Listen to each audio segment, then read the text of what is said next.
Are you ready? Do you guys think you're ready? Do you know what's gonna come next? Oh, it's today. It's Weird Mustache Day. You ready? Shaboom! Ha ha! Feast your eyes upon the sideways zigzag mustache. Welcome, everybody. Weird Mustache Day. Technically, it was yesterday, but I kept it going another day for you, just so you could absorb the majesty that is this year's mustache. Now, I was hoping to do perhaps some like spirals and couldn't figure out quite how to fit it in there. I don't have a quite dexterous enough razor. I can't find my good little trimmer, but I think this side turned out a little bit better than this side. But anyway, you like it? I think if it's more like like if a steampunk movie was made about like a dystopian future, this is the type of beard the villain would have. A little more organized than last year's crappy mustache. So we'll wear it for the rest of the day and then zip zop, it's gone. All right, monkey butt. Did you have a good day today? Yeah, we picked up the Christmas tree. She's all happy about that. Got to go run around, smell things, and be a good dog.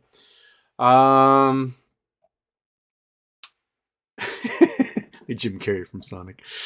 Ah, we have anything, monkey? I've been kind of out of the loop the past couple of days. My voice is mostly back. I may have a couple of that I gotta throw in there every once in a while, but I'm feeling much better. I got a little more rosiness to my face than the death I was putting on Tuesday. I'm so glad you guys really saved my bacon on Tuesday by jumping in there and helping out Toys for Tots, because I literally could not go another half an hour. I had nothing left in the tank, and my voice was shredded, and I was out of water. And we raised over $1,500. Like, how fantastic is that? How much did we raise? Let me look that up real quick. I gotta go there. Go to my channel. Go to that. Go to that one, and we raised so far $1,640. So if you still want to help donate to Toys for Tots, if say you have some gigantic gains in your stock market before the end of the year, click on episode 230 and hit the donate button, which still exists. And if you're on the web, it's in the bottom right corner. $1,640 for Toys for Tots. You guys did a great job. Thank you so much for that. I greatly appreciate it. You guys rock. Absolutely rock. Yeah. So, what else do we have?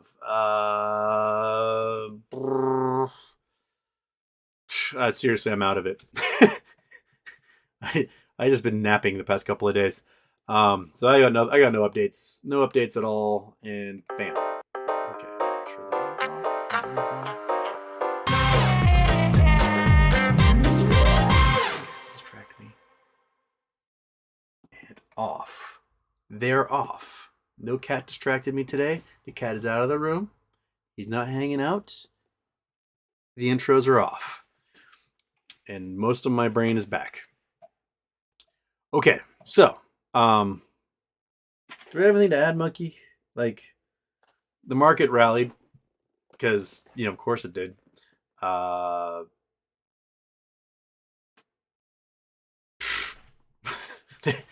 It makes no sense. It makes no sense whatsoever as to why is the SPY just flying past $400 again. I don't know. I have no answers for you. Okay. And Rollingbay, Houston, I hope you're feeling better. My kid's teacher came back from Italy last week with COVID. I'm glad it wasn't COVID for me. It was straight head cold, all right there and right there. So I don't have to worry about that one. But man, it did a job in my larynx, that's for sure. So, well, looks like your kid's teacher is getting an extended vacation.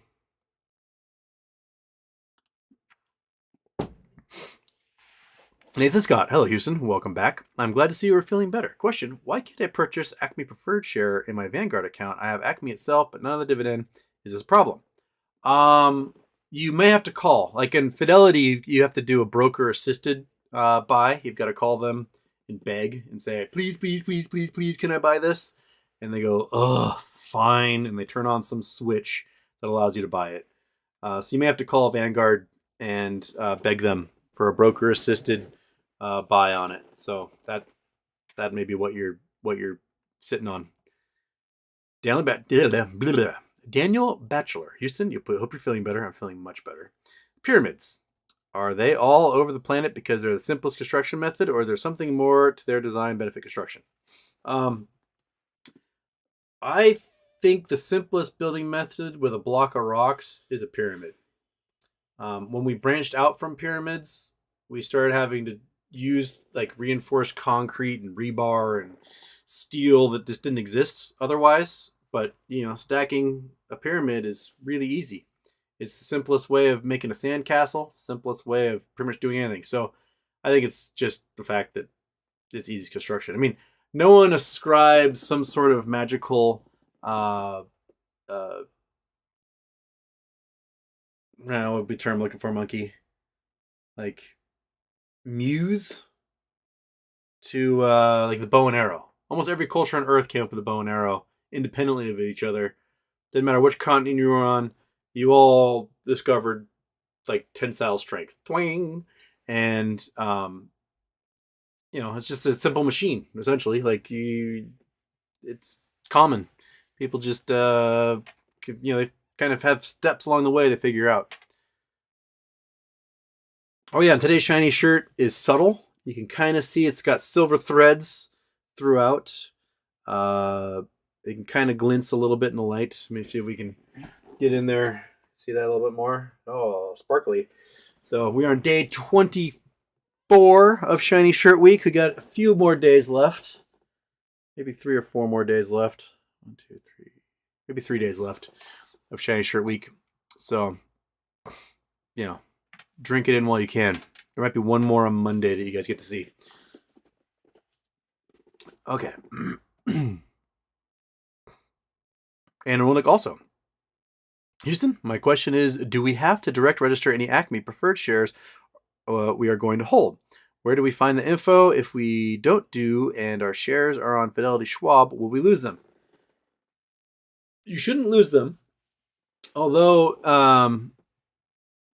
it is recommended that you register if it goes private.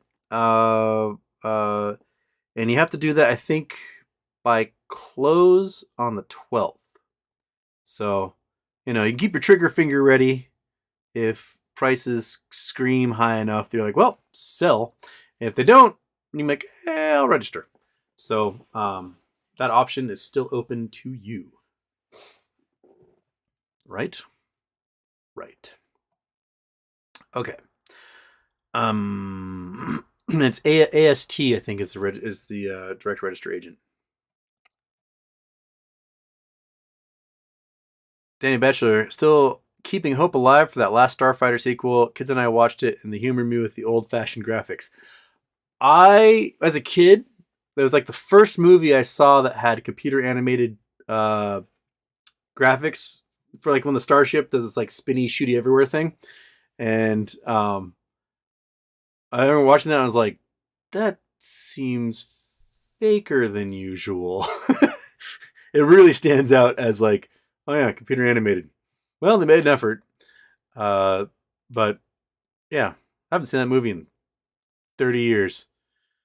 Perhaps we watch it, Monkey? She's game. She's down. Tyler Parsons. Have the Acme lawyers contact you, say, look, pal, you're not fooling anybody. Zip it. Not yet. Since Acme is a fictitious company, what lawyers would be contacting me, right? I'm only talking about a hypothetical situation with a company called Acme that may or may not be analogous to another company out there. But, who could say no to this mustache, right? You just have to say yes to it because it is ridiculous. It really shows off the butt chin. Just makes that butt muff go.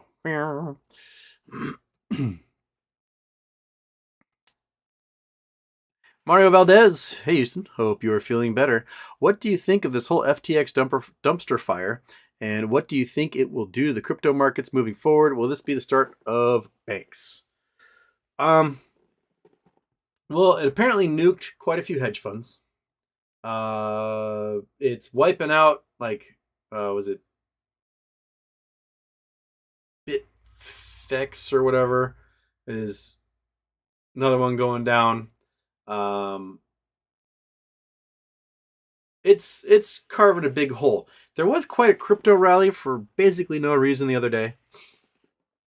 My guess is, and this is all conspiracy theory, the hedge funds are ratcheting up crypto again so they can dump it before things get too bad and use that to pay us. That's my theory. I would be looking at next week a big dump of crypto. That will signal perhaps an Acme juggernaut. TD, Fidelity, and E-Trade have said that the 8th is when they will start forced closing on short positions. So 8th, 9th, possibly when things get start to go haywire for us. Fingers crossed. And yeah, the big thing to look out for crypto is Tether. Tether is a giant scam. They stole everyone's money. It shouldn't be worth more than 3 cents for a Tether coin. And the minute there's a run on the Tether bank, that's when all of crypto is pretty much done for this cycle. You're looking at Bitcoin well below 10,000. Other ancillary shit coins just disappearing forever. Ethereum, I don't know, $200, maybe lower. So there's still a lot to correct in the crypto market. And it's funny, I'll run into these dudes on, especially like since I kicked off Twitter, I can't talk to people on Twitter. So I've been on Facebook more than usual. And the Facebook Wall Street Bets page is just the dumbest, most awful people in the entire world. They are just shitty individuals for the most part. And man, they got that crypto cope going really hard. You know, all the classic, like, well, it's better than fiat. Like, dude, the entire value of your portfolio is predicated entirely upon how much it's worth compared to the dollar. Like, how many dollars is your Bitcoin worth? How many dollars is your Ethereum worth? How many dollars is your Dogecoin worth? How many dollars? And you point that out to them. They're like, hey, my bank is insured. Your crypto account is not. Well, nothing's more secure than a crypto hard wallet. And like, really? How many people had their ape stolen out of their crypto hard wallet because they fell for wallet inspector scams? Like, hey, you know what? I'll get this up for you. Just give me your passphrases, and it's gone. So there's a lot of cope still going on with the crypto bros. There's a lot of sunk cost fallacy. A lot of them bought in when Bitcoin was like 60K, thinking it was going to go to 200, and it didn't. And now they're sitting at 16, 17, hoping they don't lose their house, selling their G-Wagons, selling their McLarens. The number of luxury cars suddenly flooding the market is absolutely insane. The value on a G-Wagon, Mercedes G-Wagon, has dropped like 40% in the last 2 months. Simply because of how many of them are out there right now. Crypto bros are hurting. Pen name, Acme stopped trading December 14th. Avatar releases December 15th. AMC stock went up when Wakanda Forever released. Nice timing to reduce our liquidity for Avatar. I like it.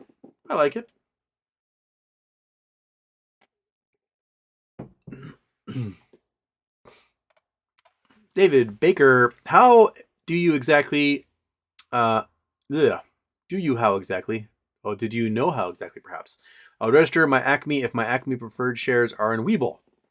I assume you'd open up an account with AST, and they would have some sort of walk me through it thing. And then you'd have them talk to each other and then transfer over. That'd be my guess. I don't know. I haven't done it yet. I plan on looking that up about 30 minutes before close on the 12th. And then dealing with it then. Until then, There's something on my desk that's wobbling and really bothering me. What is wobbling? What is making that wobble sound? Okay.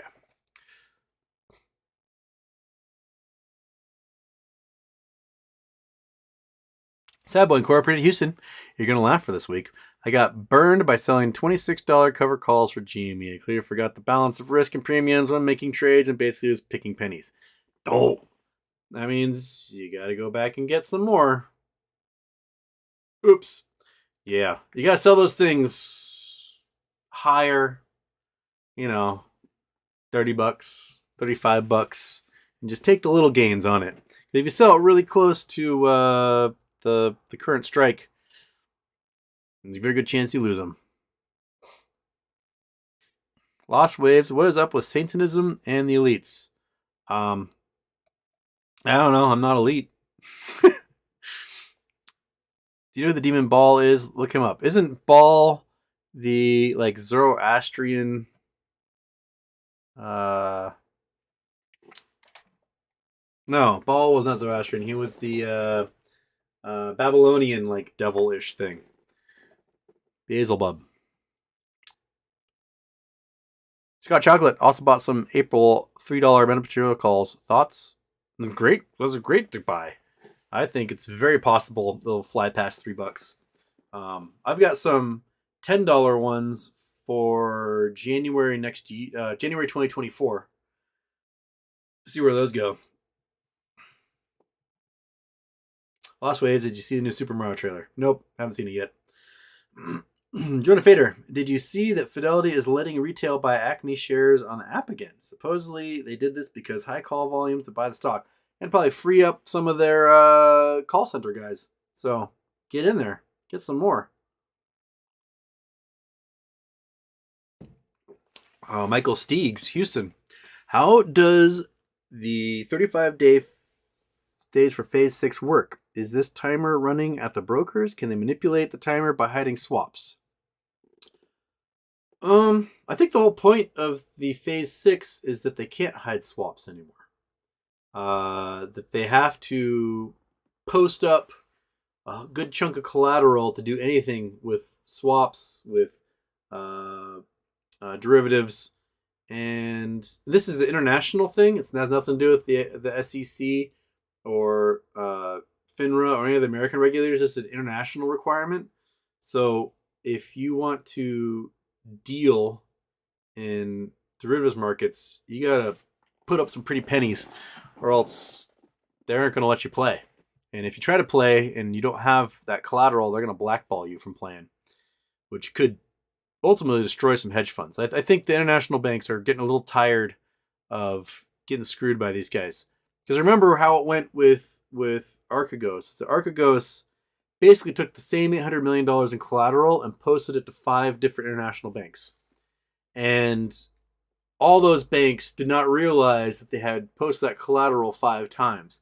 And so now the ISDA phase 5 and 6 would keep these small and medium-sized hedge funds and family funds from using the same collateral more than once. So once it's used, it is chunk that's checked off in a box, and it's made available for everyone to check that ledger and make sure, hey, they aren't using this thing twice, right? So that's kind of what they're doing, and I think there's probably quite a few funds out there, family and hedge wise, that might be scrambling trying to figure out how they can get some more collateral. Because, Grandpa Barney, did you get your Twitter back yet? More snow, lunch power out. I'm burned out. More snow tonight. Looks like it's going to be in convergence zone. So we can go to the map. You guys can learn more about the Northwest geography here. So we've got some winds. We got a system coming in from off the coast. We got high pressure over much of the interior, and so the winds are gonna come from the east and north, and depending on how they sweep through the various passes where they meet, where the wind meets, it causes a big updraft, which can build for big clouds and lots of weather. And so what they're calling for is Kitsap County, which is where I live, and possibly north of Seattle. So it's probably coming through Stevens Pass and through Snoqualmie Pass, meeting somewhere over here, and then the snowfall will be concentrated. Meh. The computer models that Cliff Mass at University of Washington has is from 0 to 7 inches. So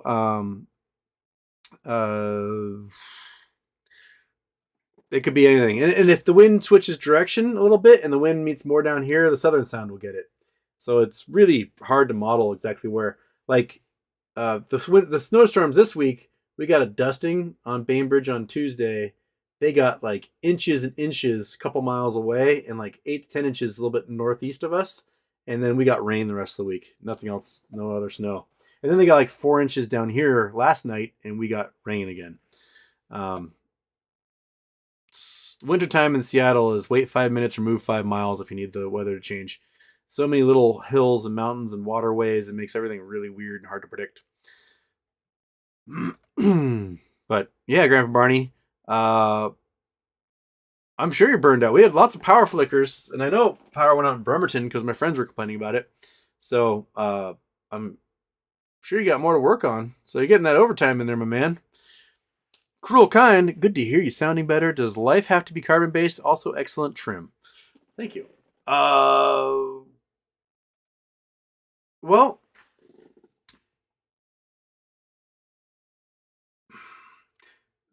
the general theory in organic chemistry is that life is carbon-based due to the attachability of electrons in the carbon atom. So the way a carbon atom is set up is that you have 8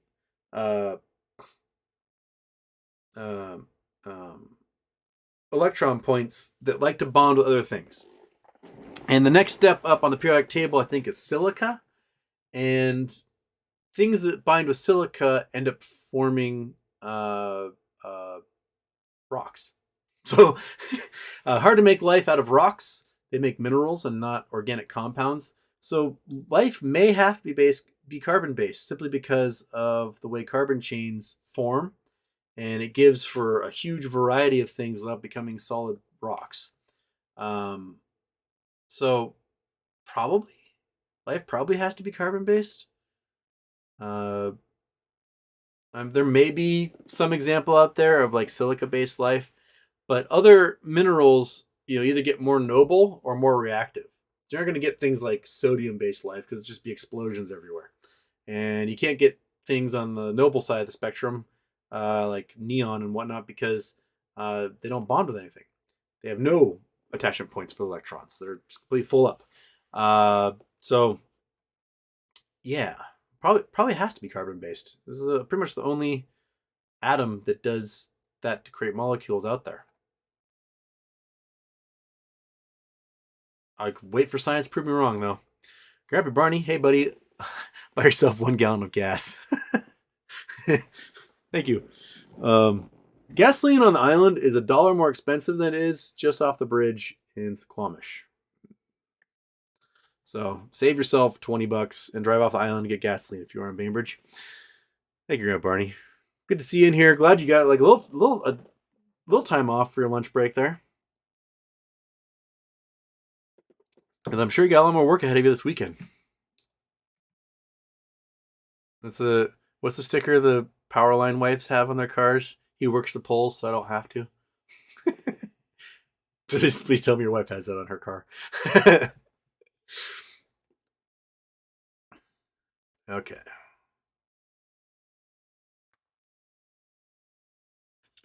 Basically picking pains for a steamroller. All right. Where was I? First name, last name, Houston. What should I get my wife for Christmas? I'm not sure. The inflatable hot tub is a win. Hope you're feeling better. More funny stories. Get the inflatable hot tub. It will absolutely rule your world. You guys will spend all your time in it. It is a fantastic investment. Maybe if it only lasts a couple of years, you just go get another one because you'll use it again. It's fantastic. I'm waiting to get my third. soon here. I probably might have to wait till after winter because it's gonna be so cold. Problem with inflatable hot tubs is that the water temperature is 40 degrees Fahrenheit or below, it won't let you turn it on.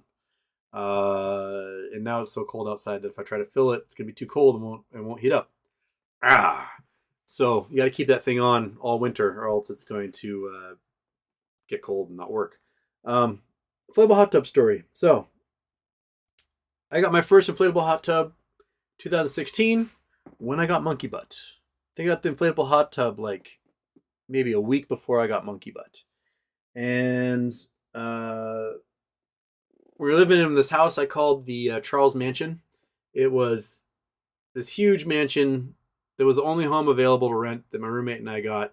Beautiful. Sweeping views from like the ferry terminal, Mount Baker, all through downtown Seattle to Mount Rainier. Just beautiful up on the bluff.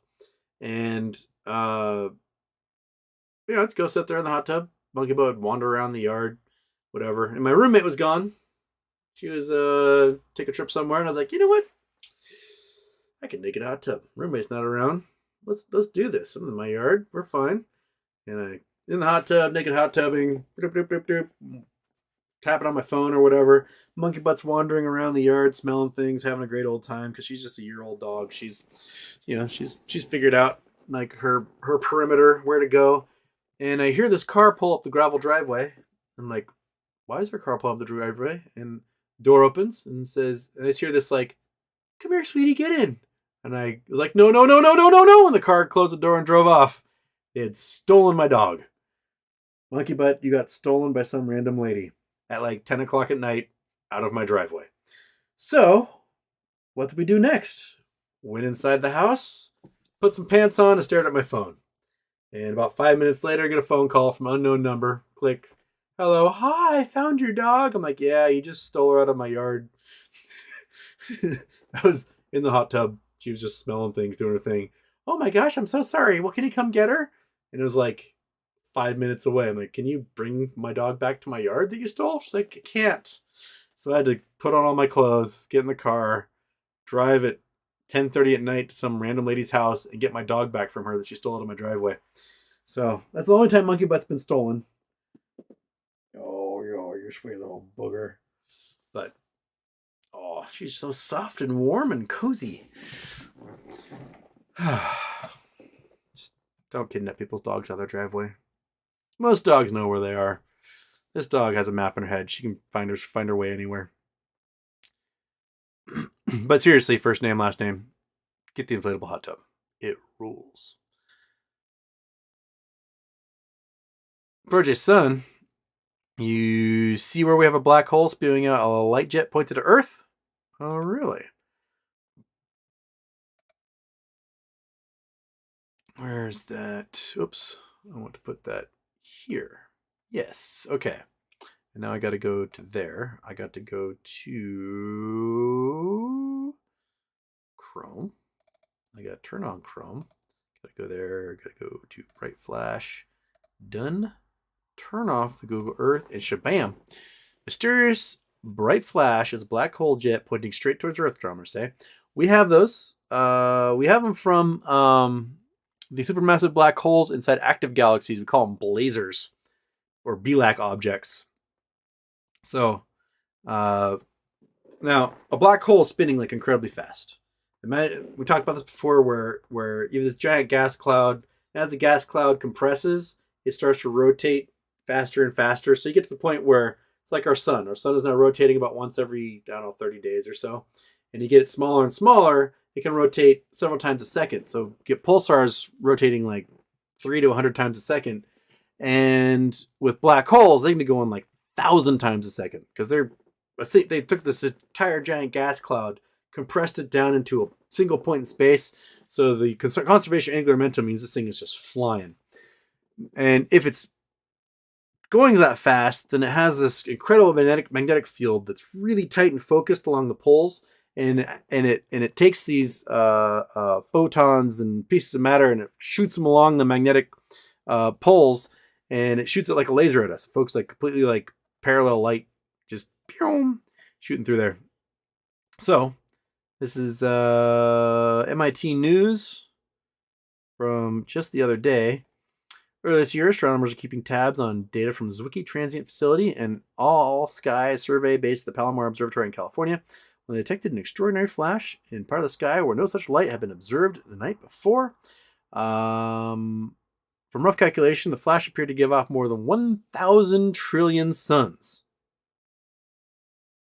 What? So 1 quadrillion suns. We have about 150 billion suns in our galaxy. So this is like 10,000 times as powerful as our own galaxy. Okay. So gather data in multiple wavelength, X-ray, ultraviolet, optical, radio bands who could possibly produce such an enormous amount of light. The astronomers, with their collaborators, have determined the likely source for the signal. A study appearing in Nature Astronomy scientists report the signal named AT22 CMC likely comes from a relativistic jet of matter streaking out from a supermassive black hole at close speed of light. They believe the jet is a product of a black hole that suddenly began devouring a nearby star, releasing a huge amount of energy in the process. There you go. This is the garbage disposal analogy I talked about. Like, most of the matter is going to go in, some of the matter might spit out. That's kind of how it works. Cool. It's a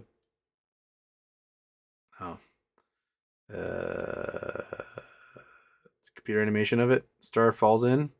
Oh, let's get ripped apart. Get ripped apart. Oh no, it's zooming in. It's zooming in. Oh, now it's making an accretion disk. And zip zop, bloopy blop. Shoot it out. Come on, shoot that laser.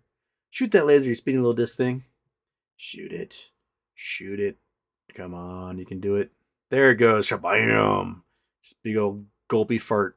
Now it's spewing all sorts of stuff out of the poles. And there you go. Ta-da. Right on, brother. Right on, brother. Bam. Welcome to space. Thank you, Protege. Hansenbell coordinates. Hansenbell can get coordinates in here, no problem. Other folks are having problems.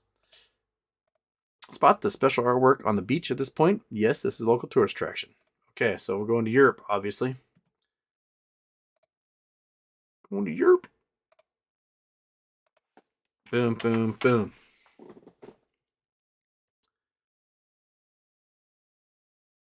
Shabam. Okay, we are on a big old estuary looking thing here. Got a little sandy beach at the estuary. Spot the artwork on the beach. We got volleyball. Durphallus.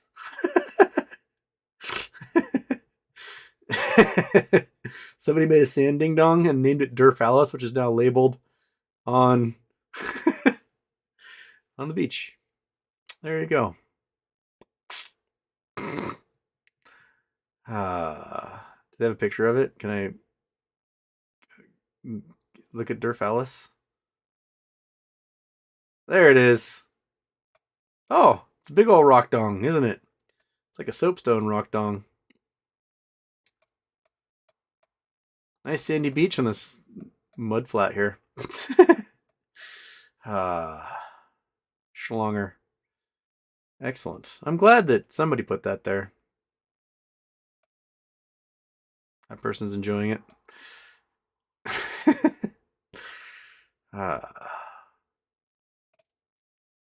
That is technically a fascinum.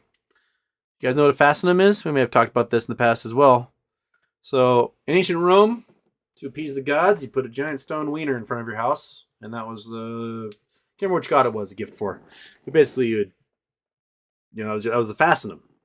And if you wanted to conjure magic using your giant stone phallus, you would fascinate with that stone. And if something was fascinating, it was the act of also conjuring that magic, which then became the modern term of fascinating. That's fascinating. It basically means that is so remarkable that you are now conjuring magic with a huge stone penis. And I'm sure you can fascinate all day long with the Durphallus. Just beautiful, eh? Just a beauty, eh? Yeah. So whenever someone says something's fascinating, just imagine you're conjuring magic with a stone penis, or they're conjuring magic with stone penis. They're just fascinating. Just fascinate away, man. Again, A Mind of Its Own. History of the Penis is a fantastic book to read. Oh, and Saunders, evening, pal. I'm getting worried FINRA still haven't updated the Acme situation for margin calls, just waiting to get screwed. I mean, we're all used to getting screwed, so don't be surprised if that's what happens. Nothing about the market behaves in a way that's supposed to, according to the rules and regulations. They always seem to somehow find loopholes and skirt everything, even though the spirit of the law says that it shouldn't happen. And enforcement is toothless. Most they can get a slap on the wrist and told, "Don't do that again," and they're like, "Oh, I still made billions of dollars, so you definitely know I will." I'm very curious to see exactly what tricks they pull to get out of this thing. KC Houston, can you explain how dark pools work? How they affect GME price action? Thank you. Pretty simple. You have lit exchanges, which post the bid and asks for stocks, right? And you can say, "Oh, I want to buy this stock for this price," and it gets listed in there as a bid price, and there's someone asking for something slightly more, and if it rectifies, that deal is made, and it's posted that this is the current price.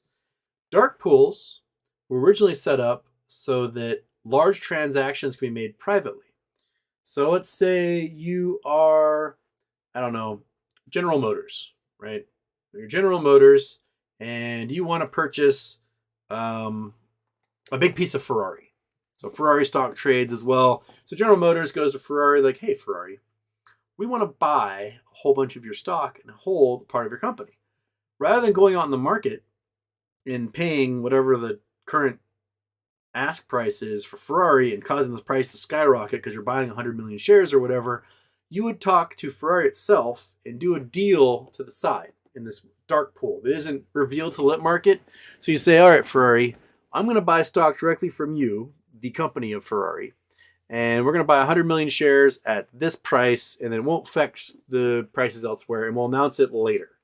So you can buy this in the dark pool, and then it won't affect the overall price of all the stock, and everything else keeps trading in the lit market. And then you announce later, "Oh yeah, we bought 100 million shares of Ferrari and a deal made with Ferrari," and that's what the dark pools were meant for. What the dark pools are being used for now is to hide price action, so that regular trades that should be going through a lit market exchange, New York Stock Exchange, IEX, whatever, they are now being steered into these dark pools, largely through a couple of ways. Payment for order flow. So the act of finding arbitrage between different markets and making their money that way. So you're looking for a stock at $100, they'll find it for $99.99 and then pocket the penny. So they'll just wait just a moment and then find it a penny cheaper elsewhere, buy it, pocket the penny, and that's how they make their living. Oftentimes they'll do that through these wholesalers in the dark pools. And when there's huge demand for a stock, the market makers start generating a whole bunch of fake stock and selling them through the dark pools at prices below what the bid and asks are. So they're selling them for generally lower than what the general market is, peeling away demand and selling at prices that are silly low, and it's not being reflected in the demand pool. So that's kind of the big thing about these dark pools. And there's a lot of short selling that goes on. So when you see things like everything's being sold 60% short, that's a mixture of actual short selling and a artifact of this payment for order flow system, where they're finding this shares of stock for like a penny cheaper than what you're willing to buy it for. And so they're buying it off the dark pool for a penny cheaper and then selling it to you again for a penny more expensive through the lit pool or whatever. And that's just kind of how it works. Everything should be lit. Every transaction that ever takes place should be lit.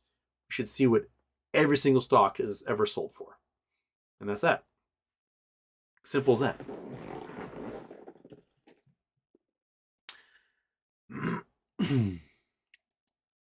Okay, oh, there's Scott Pollan doing the answer there. Oh,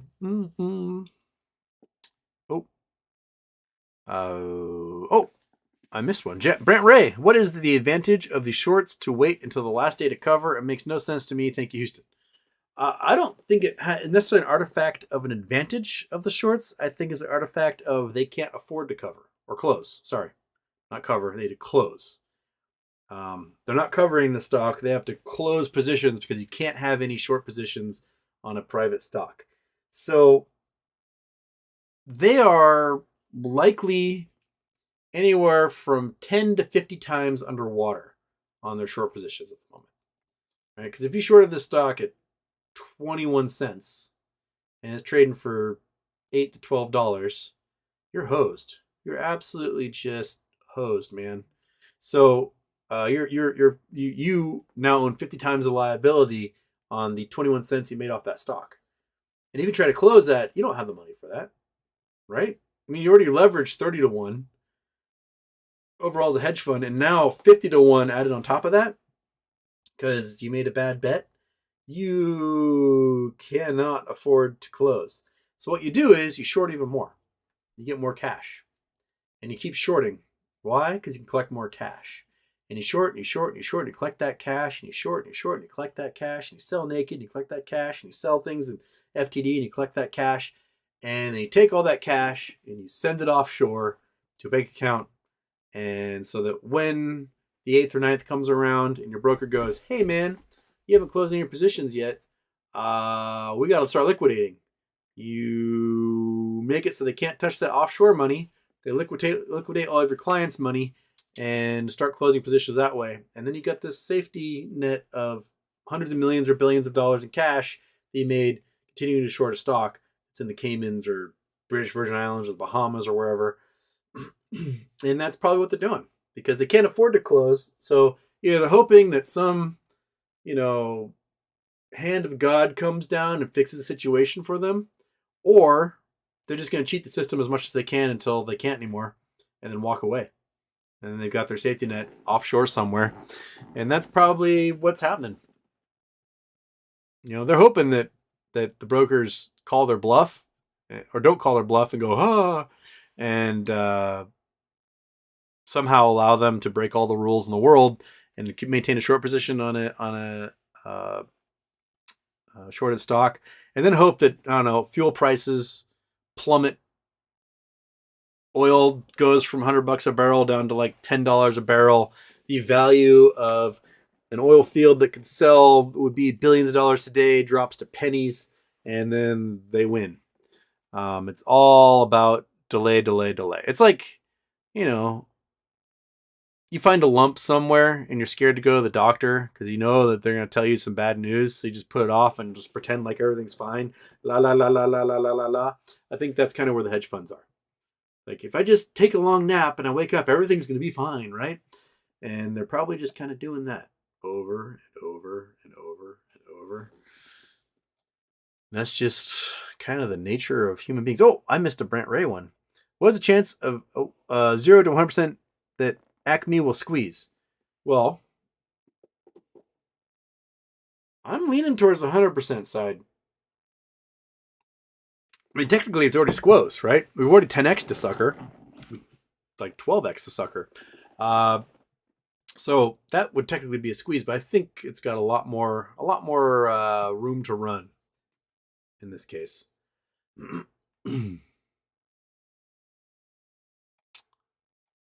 Where was I? I lost my spot. I think I was way up here. I was way up here, wasn't I?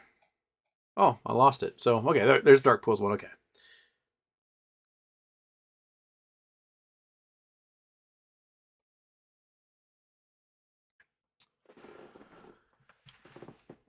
Mark Sloan. Hello, Houston.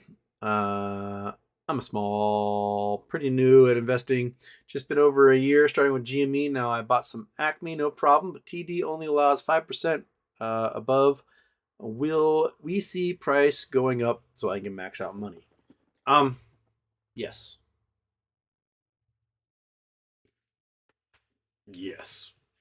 I do think brokers should let sellers list the sale price of a stock at whatever they want. And I know brokers don't do that because what it does is it takes away the ability of the brokers of lending out that stock because it gets locked in. And that was the problem with uh, uh, computer share. Because people were like, all right, I'm gonna list this stock for $1 million, list all my shares for $1 million, and then all of a sudden, um, the market sees like no liquidity available. And so Bank of America was like, you can't do that anymore because they're the prime broker for computer share. It required them to not let people list for more than like 5% of whatever the going rate is. Um, if there's anybody out there who has experience writing legislation and would like to work with me on this, I would love to do something. What would I call it? The Retail Investors Protection Act, the RIPA. How about that? And in it, we would put certain things that would allow retail investors to essentially have a little bit of equal playing field. And one of the things would be you can list a sales price whatever you want for a limit order. You can list it for $1 billion if you want to.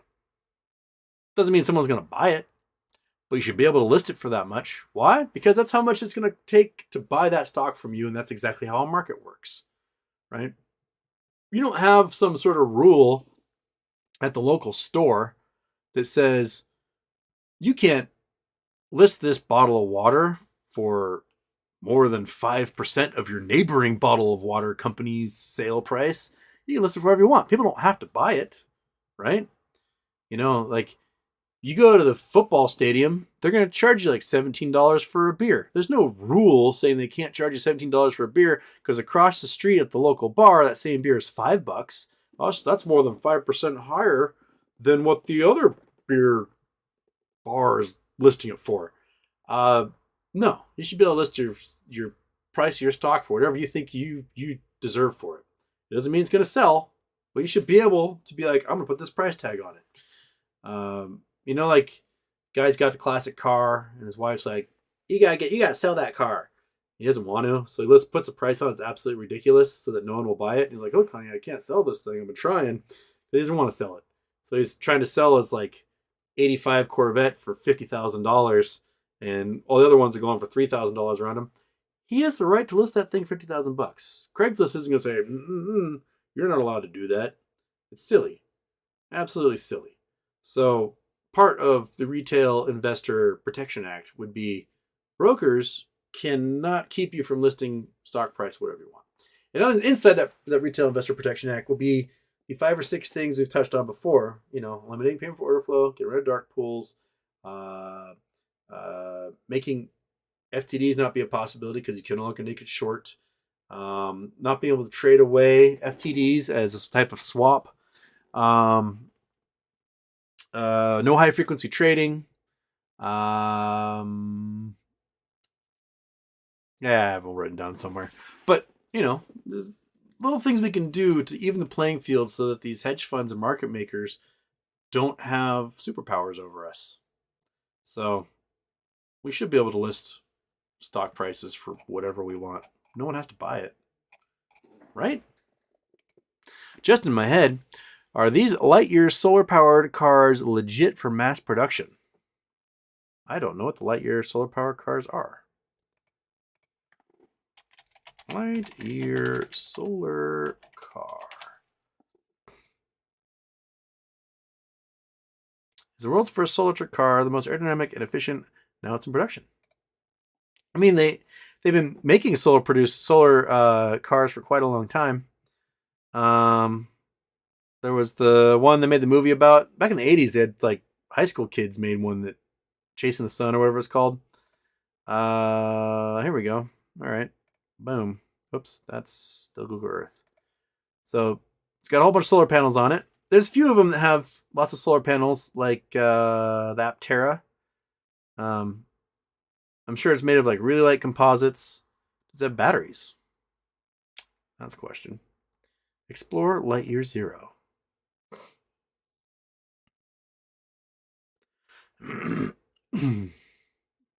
Drive for months without charging.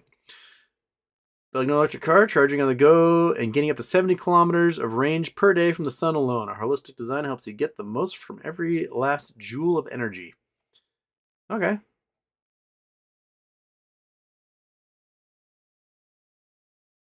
I mean, why not? Why not indeed? Is that all you got for me? You can order. Company back Lightyear 2. The second one. Grid independent electric vehicle. Lightyear 2's next generation solar car expected in 2025.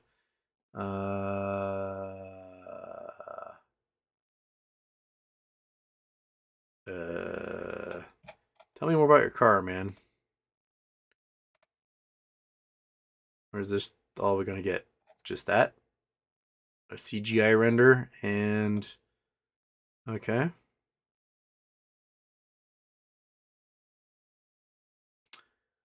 Well, I have no idea if it's legit or not because it's not listing anything else. It's not listing anything about the motor, about the battery system, about it's got nothing else except the renders. So I don't know. I don't know if it's legit or not. Taking orders, they'll take your money. And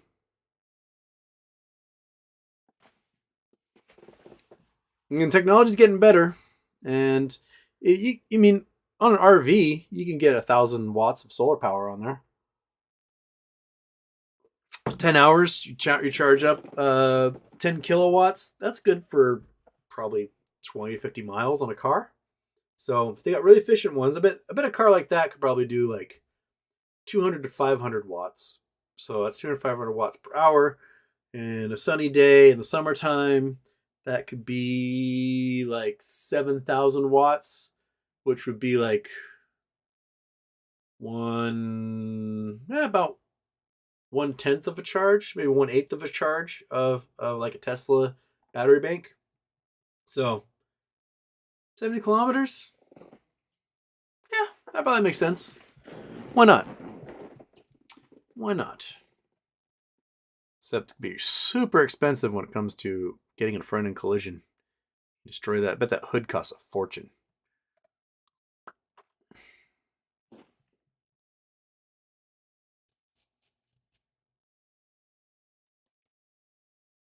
Chakaseki, any thoughts on Yadolf?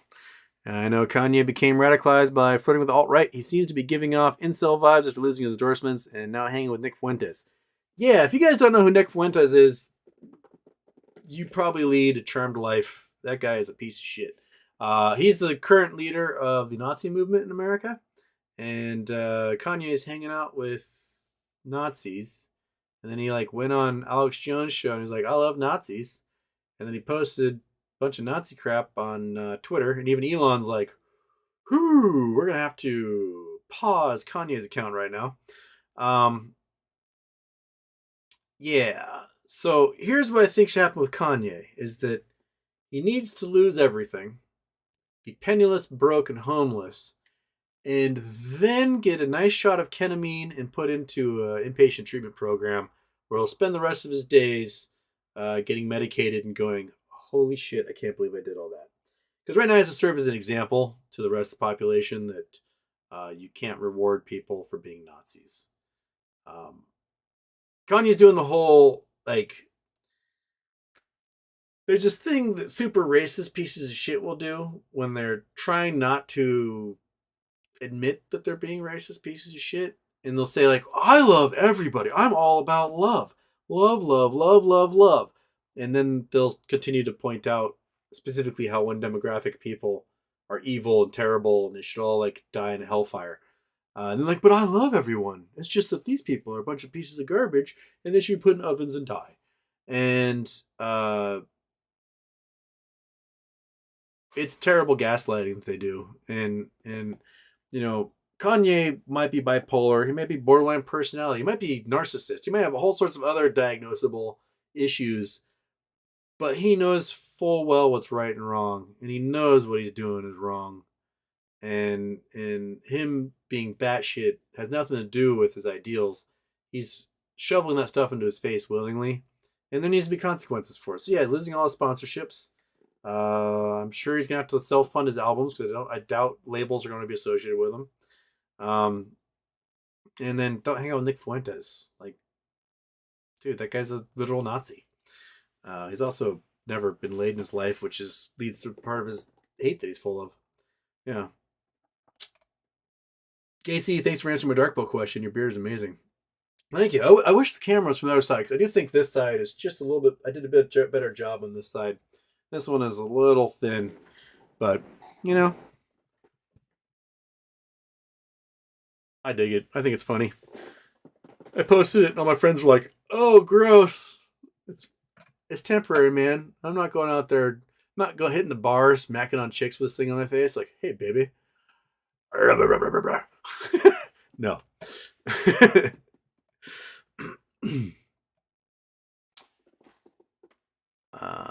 Oat Milk Man, the most threatening name on the internet. Hey, Houston. I'm going to my first gem show in Chicago next weekend. I was wondering if you had any advice on what to look out for. Okay. All right. My guess is you probably look for natural stones because natural stones are worth more than lab created stones. Although lab created stones can be cleaner and prettier. Things to look for is bring a loop with you. Do I have any loops near me? Loops. Where are you? In one of these drawers is a loop. Is there a loop in this drawer? That's camera battery. Camera battery. Here's a loop. Okay, get yourself a loop. There's a couple of things you look for when you're using your loop. You take your stone and you look at it, and you get nice and focused under nice bright light, and you're gonna look for things like tiny little bubbles, or sometimes the bubbles can make what look like kind of like little curved lines under like 10 magnification. And if you see that, you're gonna go, this is a lab created stone. Might be a fake sapphire or something. That comes from what's called the pull process when they're creating the stone inside of a lab. You're gonna look for inclusions, cracks, fractures inside the stones. Some stones inclusions are good. Like if you get like a rutilated stone, like rutile quartz or something like that, you want those inclusions. They're kind of an aspect of it. Or you might have something weird like horsetail garnets, where the stone will have these like wispy, almost look like little cirrus clouds in them, and they're worth a lot of money. People will pay for those inclusions. But other stones like diamonds, you don't want those inclusions. You don't want those inclusions in sapphires or rubies or spinels or emeralds. And you're going to try and find ones that are super clear and have the least amount of that. And if you're getting rough stones, you're going to want rough stones that there might be some pieces on the outer edges that look pretty crappy, but if you look inside, you're like, okay, I can cut something really nice out of that. That's what you're going to be looking for. And if you're looking at opals, if you get an opal, most of the opals being sold these days at these shows are from Ethiopia, and they can be really beautiful. But they're mostly milky white in color, or crystal opals. Sometimes they might be like, you might have some weird like brown ones and stuff. But if you're getting black opals from Ethiopia or black opals from Indonesia, they're not real. They've been what's called smoked. So they take the opals and they put them in like a smoker with like really black, almost like diesel smoke type smoke, and they will penetrate the stone with that and sell it as a super expensive black opal, but it's not real. It will eventually wear away or wash off. Sometimes dry out the stone and cause it to craze or crack. The only black opals you should really bother buying at these shows are from Australia. You can get black opals from like Virgin Valley, Nevada, but those ones will be inside snow globes because the minute they're exposed, they just dry and explode. So there's some rock show advice. Wheat Wild. Good night, Houston and everybody. Hope you all have a great weekend. Houston, I'm seriously thinking of taking advantage of GMGF's low price and buy 1,000 shares to accompany my 1,000 no labs. Why not? Yeah. I think it's good to have some of these long-term stocks, like, will play out and pay off and become big companies someday. Getting to 1,000 shares on them could be great, because when they take off, that stock price will explode. It'll go from $2 to something ridiculous, and there'll be lots of splits, and then you'll end up with like 10,000 shares. And yeah, that's how it works with. I mean, imagine if you had bought Apple at 25 cents in 2001, right? You'd want 1,000 shares of that, wouldn't you? Because it split, what? They've had like 5 splits since then. Those 1,000 shares would be 50,000 shares today at 100 and whatever dollars. You'd be sitting pretty with that. Hey, Nutch friend. Aloha from Wahoo. I hope you're feeling better. I'm feeling quite a bit better. I'm guessing you saw the awesome drone footage of Mauna Loa. I think we should sacrifice a hedge fund manager to be the catalyst from OS. Yeah, I'm sure there's some guy over at the Charles Schwab private golf course that could get dropped into the volcano and appease Pele, right? Man, I want to go poke some lava with a stick so bad right now. Come on, Acme, sell for a whole bunch of money and I can go spend Christmas poking lava with a stick. And like, ticket prices, Alaska Airlines was having their Cyber Monday deals this week, and ticket prices to Kona were $119 each way. Man. Okay. David Dixon. Starting to think shorts won't lift a finger to close and corporate actions won't post at all. Setting class action suits are probably way cheaper than settling class action suits is probably cheaper than closing shorts. Possibly. And you could declare bankruptcy and never settle anything and wander away. I don't know.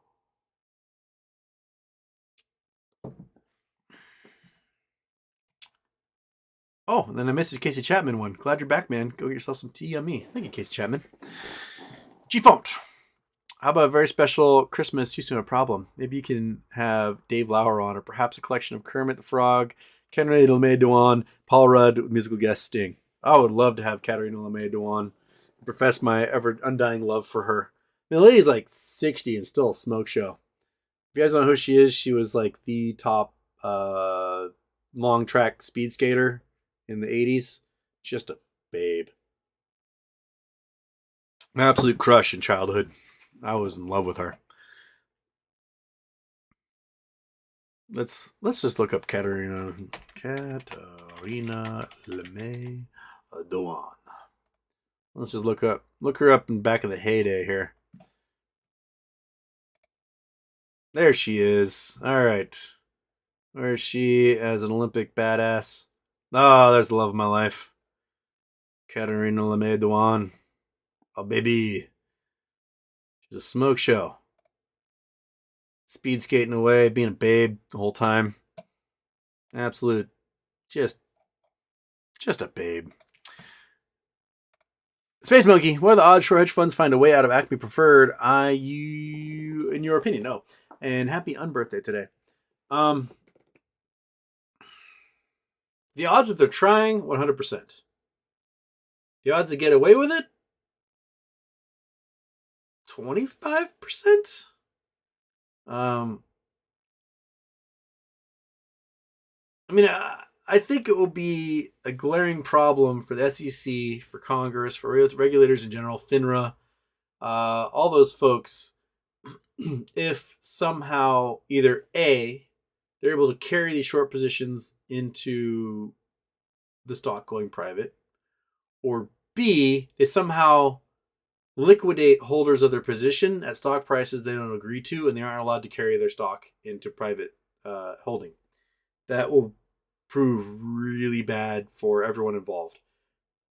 And it will result in class action suits and all sorts of craziness, and headaches and rule changes and, added pain in the acidness of everything. The best thing they can do is force to close their positions, have these guys learn their lesson, and figure out, who dies and who survives. I mean, it's a wash for the brokers. Yeah, the brokers lose a hedge fund. Okay, now the retail investors have a boatload more money that they're spending on investments. The brokers shouldn't care either way. Uh, what it comes down to is, you know, their golf buddy and their hedge fund going under or not. You know what?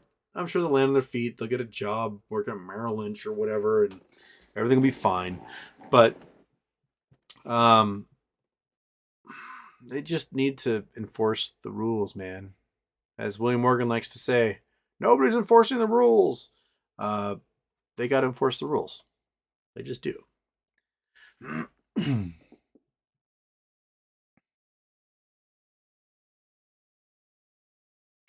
Kevin Rajanin, I have no idea if I ever say your name right. We both got sick at the same time. Hope you're starting to turn the corner like me. I am. I'm still a little plugged, but we're getting there. I can talk, so that helps. I was able to do that the other day. Tuesday night was especially rough. After I did the show, oh man, I was spent. I was a broken man. Sad Boy Incorporated. Houston, I'm currently writing a bill for Texas that would specifically tax the action of short selling by taxing $10 per share in the action of a short sale, hopefully mitigating the profit margins.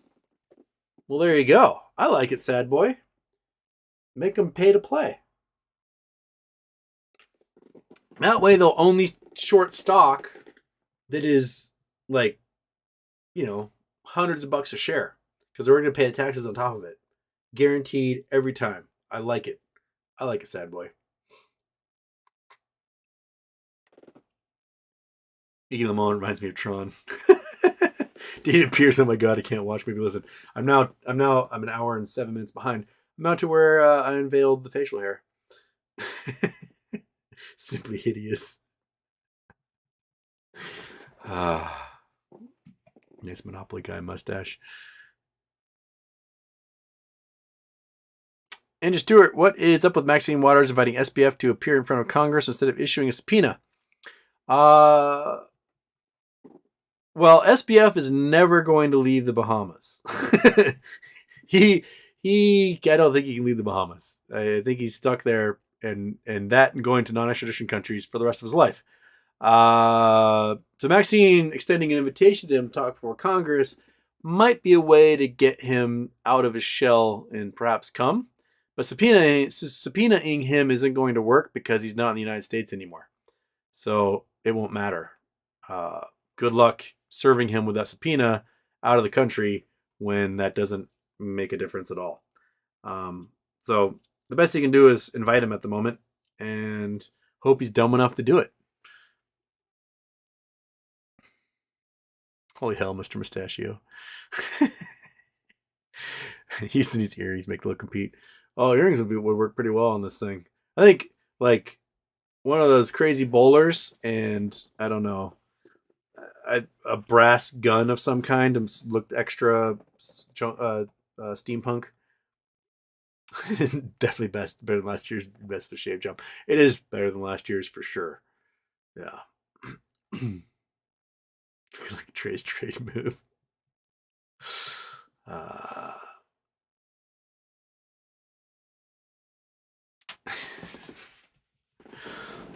Andrew Stewart, Houston, hats off to Cruel Kind on Tuesday. Definitely, Cruel Kind did a hell of a job. Grandpa Barney jumped in there too.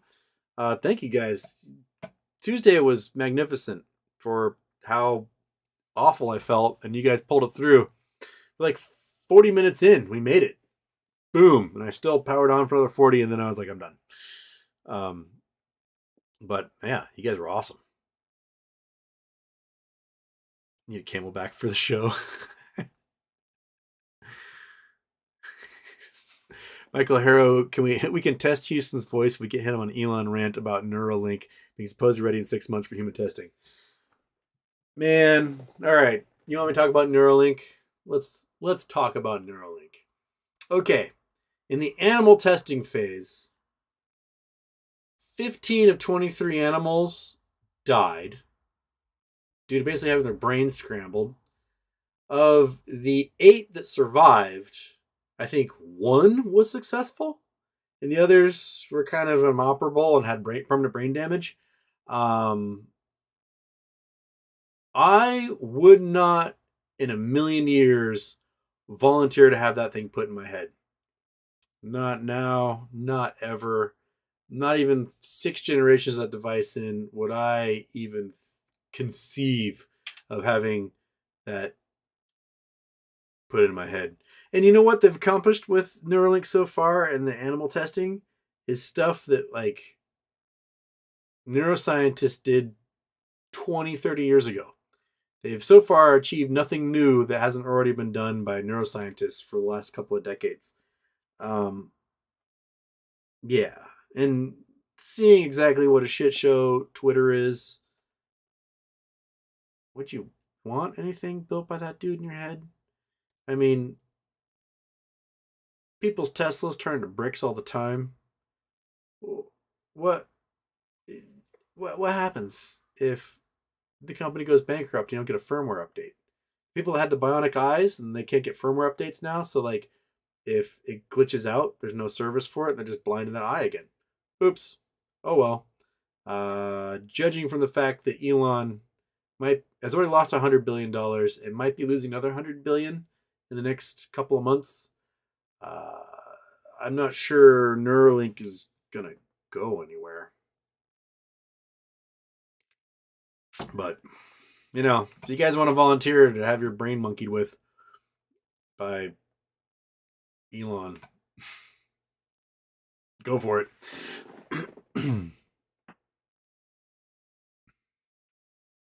Bobby Norwood, Houston called FINRA today and they said notification was still under review for MMTLP. I'm sure it's going to be under review until quite possibly next Thursday or Friday when the panic goes, boop, and they do something. Julianne, for the awesome beard this year, although you missed the opportunity of shaving molasses into it, tisk tisk. I've never actually done words. I haven't really considered that. I could do words on my face, couldn't I? I could do like a ho ho ho or something. Maybe next year. Maybe next year I'll put a message in there. Although words would be hard because I'll have to do it backwards in the mirror. And I know that I'll screw it up.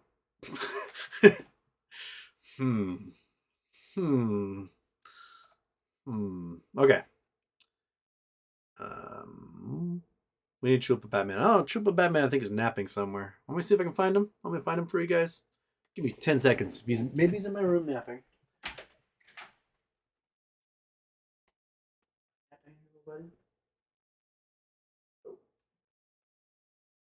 I don't know where he is. He's not in there. No quick find of the Chupa Batman. Sorry. 1,000 apologies. No Chupa Batman. He might be outside or something. I don't know.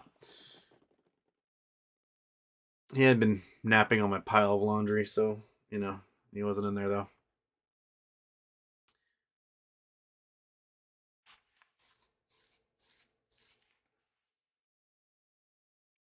Carl Burns, you need to chat with Wolfie, who appears on Boss Blunt stream. Look him up and listen. Great philosophical demeanor on the ape movement. Noted. I'll look him up. I don't know, Wolfie. Andrew Francis, punch protection team to the work on Spy. Everything else looked like crap. Yeah. The fact that it keeps flying just makes no sense. Unless all of Spy is nothing but oil stocks now, there's no reason it should be doing what it's doing. David Pierce, question. Thoughts on COSM short interest at 1,999%?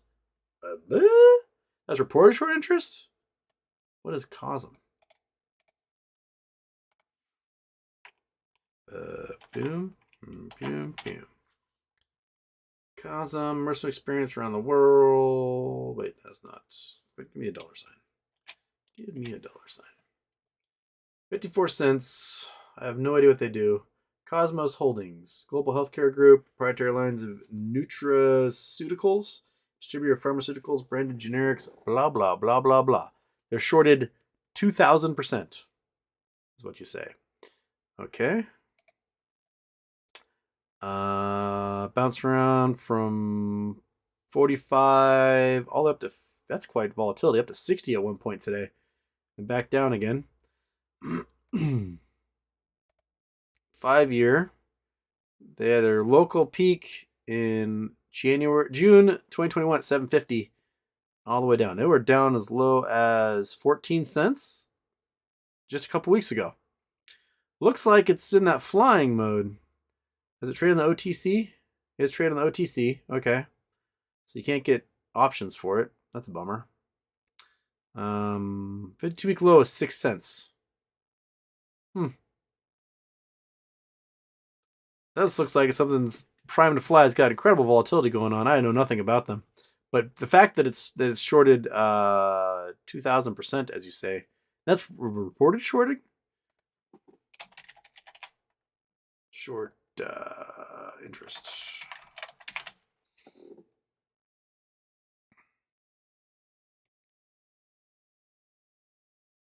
Oh, we got this here.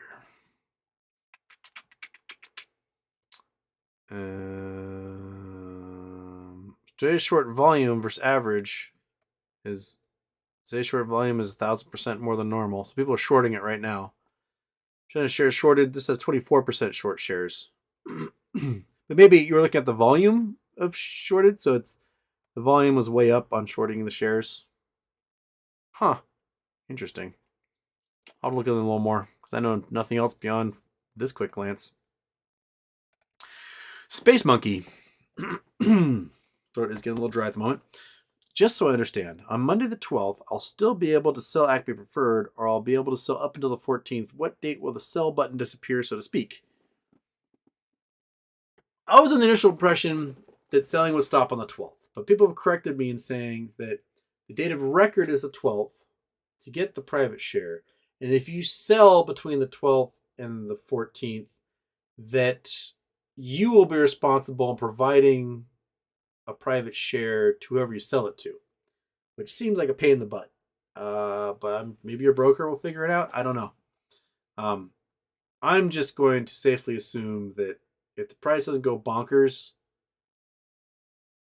by end of close on the 12th, that I'm holding for the dividend. Yeah, meow. YouTube algorithm has a hard on for Johnny Depp's ex. I can't get any super chats past it. Okay.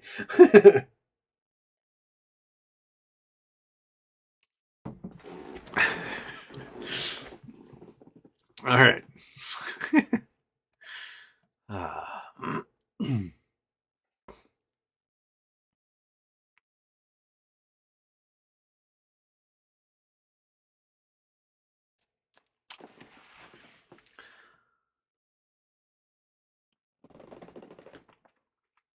All right, everyone's saying buy buttons back on Fidelity over and over and over. Well, heck, buy buttons back on Fidelity.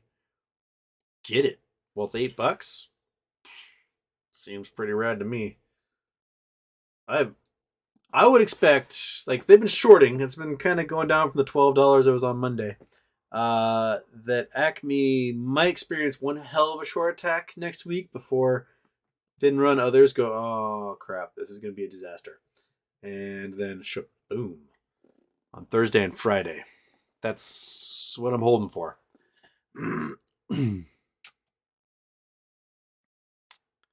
Scott Chocolate, where's my Houston sticker? It's actually sitting right here.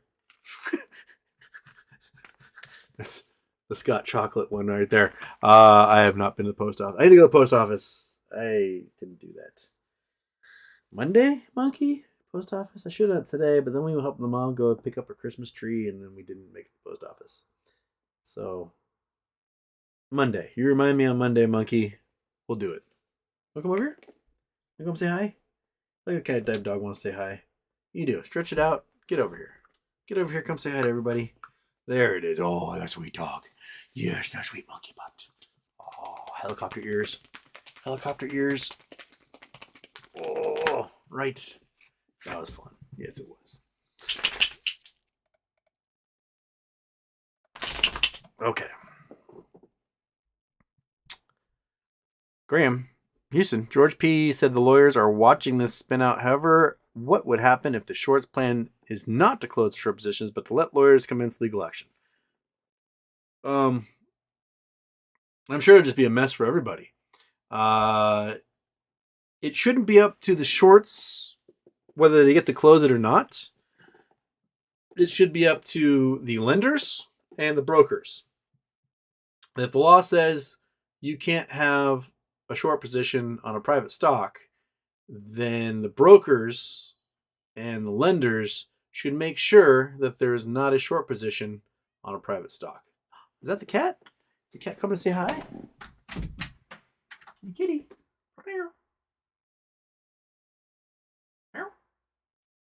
Kitty, where'd you go? Oh, was I leaving the room? Kit Kat. All right. Well, I want to go to the other room, I guess. I heard him meowing, but that was that. So it shouldn't be up to the short hedge fund. Should have no say in this. They should either be able to voluntarily close now or be forced to close next week. Whether they agree to it or not, they just get completely wiped out. I don't care. I don't care what they think. I don't care what they believe. It should not be up to them at all. Dizzy. Is there any solid research that next bridge dividend will be high? My current strategy is sell by 12 because next bridge sounds conditional on a buyer. There's no guarantee, but we have seen oil fields sell for quite a bit. Because oil prices are high. They need as much oil and natural gas as possible right now. So you need natural gas to do the power plants, and you need natural gas to make diesel. And Europe is in the process of deindustrializing because they don't have diesel or natural gas right now. So someone's going to buy it because they need it. They need it real bad. All right, where was I?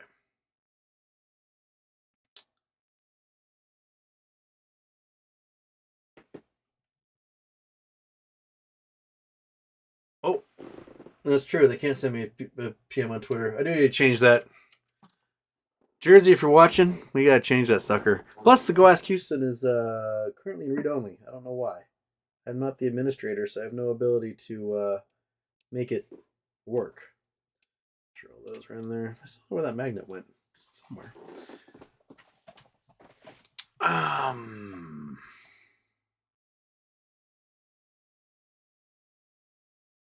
Elon's fanboy is going to claim Elon invented the bow and arrow.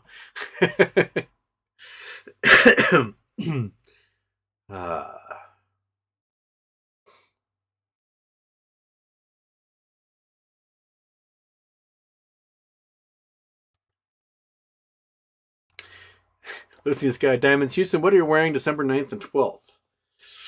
Shiny Shirt Week will be over. It's not quite time to put on Christmas shirts. We'll be getting close to Christmas shirts. I don't know specifically. I mean, I feel like maybe I should rent a tux for the 12th. Right? Should have a tux and a cane and a top hat. Maybe. Nice cummerbund. Some wingtips. Caviar. Maybe some flutes of Martinelli's apple cider because I'm a square. And we'll toast the town. Blowing some bubbles in my bubble pipe.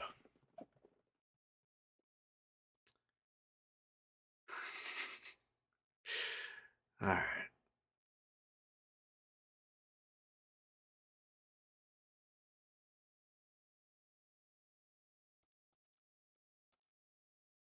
Ken Griffin. We know that most of the significant naked shorting is done by swaps, which are hidden. How can brokers force close these shorts on Acme if the shorts aren't officially there? Well, whoever took on the swap and did that trade is liable, right? So if you're trading debt with somebody else, whoever you trade that debt with, they're the ones who are going to be holding that hot potato when the music stops. So there's got to be what we need is a public ledger for this stuff. We need, and Ryan Cohen was talking about this.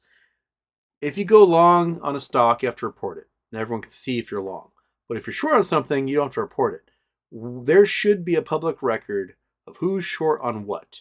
And if you trade that short position with somebody else, it should follow, and we should be able to see it in a public ledger.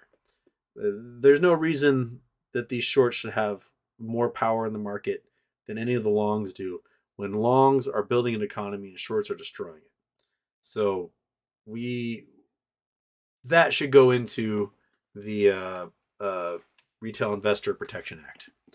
Like, a ledger that shows who's short on what and how much, and when they went short, when they closed, when they extended position, when they doubled down, when they traded, all that stuff should be in there. Hoshi Gaming, Houston, why are my Credit Suisse puts going up if the stock is rising? Could a bank be using this fictitious price to balance their books? It might be that maybe a whole bunch of people are buying even more puts right now. That might be why. If they're just like doubling down and be like, all right, the sucker's gonna shit the can here, and there might just be a lot of price action on it that's going against the Greeks. I don't know. I can't think of any other reason. Michael Harrow, Houston, you got to see the movie trailer for Cocaine Bear. I did. It is amazing. I will definitely be going to go see that.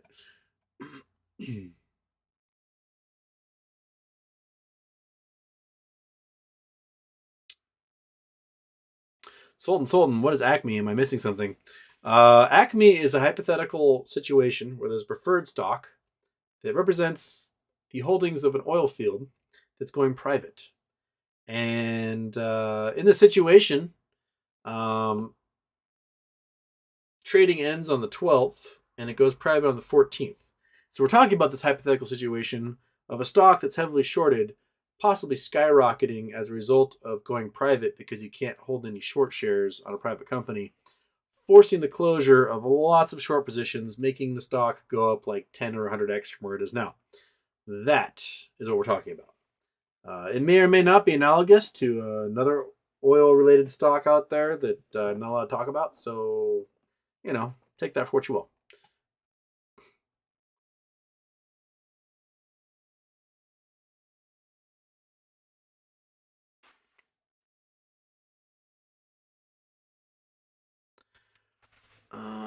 Houston Wade Jr. Phase 6 deadlines for December 2023 should benefit retail and hurt can kickers. Agree? I hope so. I mean, I sure hope so. Is there a link to your dark matter alternative theory? I wrote a letter years ago and sent it off to, I think it was a Journal of Astrophysical Particles that never got published, basically saying, hey, dark matter doesn't exist. I should just post that on a website or something, just so people can see it and go like, yeah, that's what Houston was talking about, and let people argue with me. I should make one available there, Houston Wade Jr.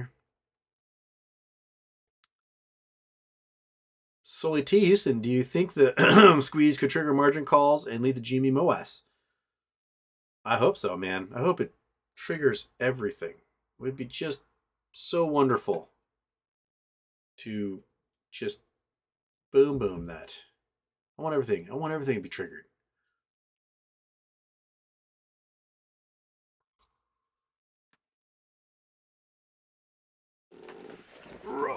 Okay.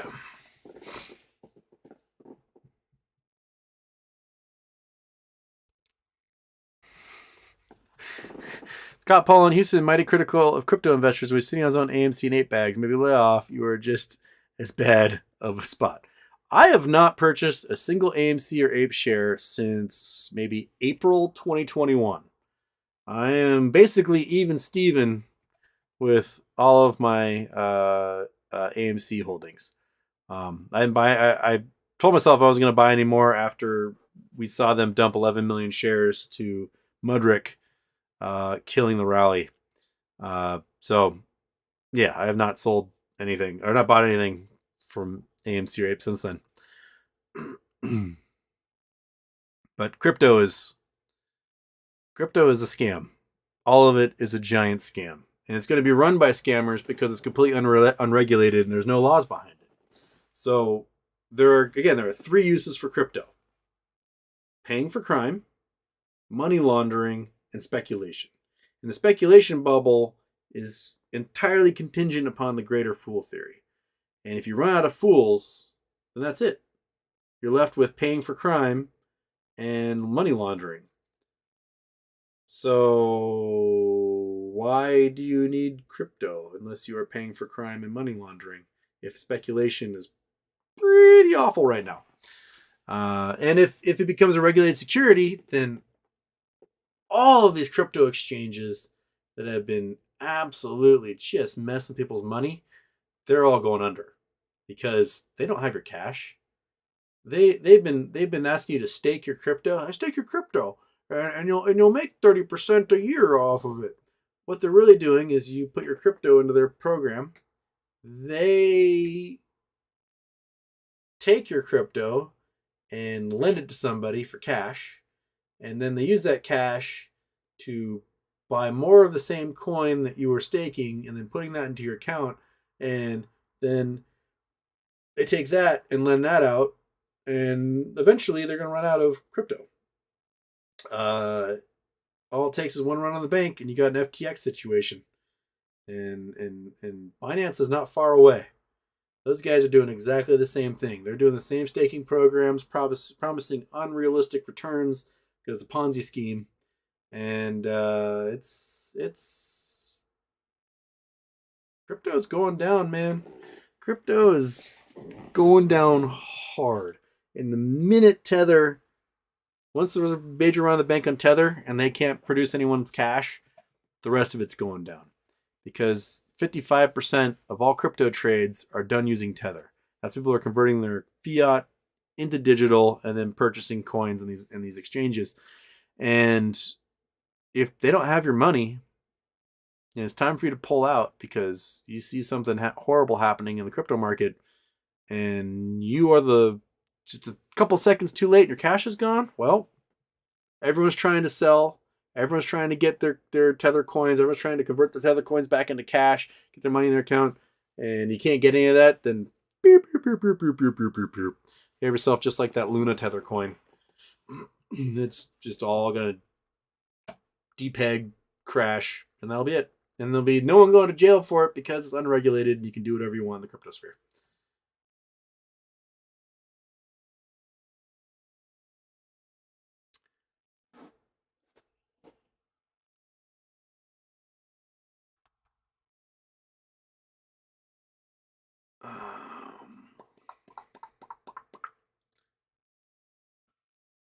ABC, what is the solution to incoming hyperinflation over this decade? If not Bitcoin or crypto, elites will push central bank digital currency. I mean, the solution to hyperinflation is raising interest rates. That's it. You raise interest rates, you slow down the flow of capital, and prices drop because people can't sell things, people can't buy things, and that's the solution. So Bitcoin will not ease hyperinflation, nor will it help hyperinflation. Bitcoin will just be Bitcoin. That's it. Bitcoin's not a currency. They say it's a currency, but it's not. It's a security. If it were a currency, you would go down to your grocery store and be paying for your groceries in Bitcoin. But you're not, because when you buy your groceries, you don't know if you're paying the cost of a house for your groceries a year from now, or if you're paying the cost of like a popsicle for your groceries a year from now.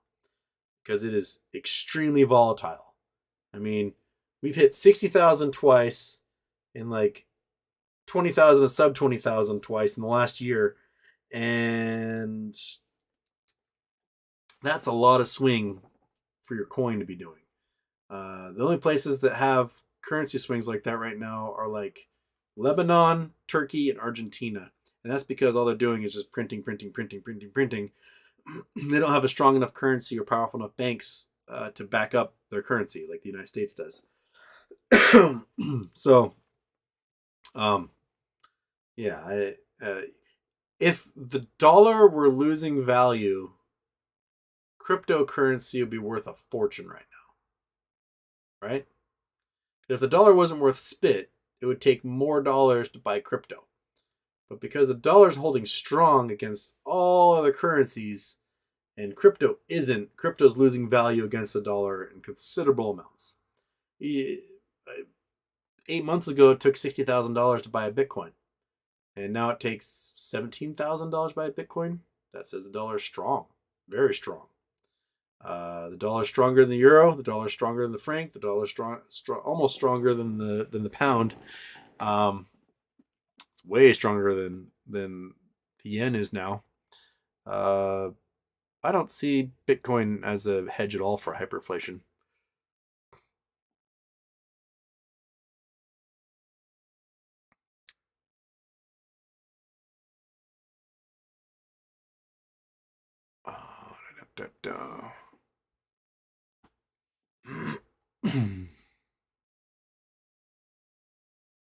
Acme Human Resources. Houston, Wade, stop talking about Acme and Acme preferred shares. No, Acme Human Resources. I don't have any relatives at Acme.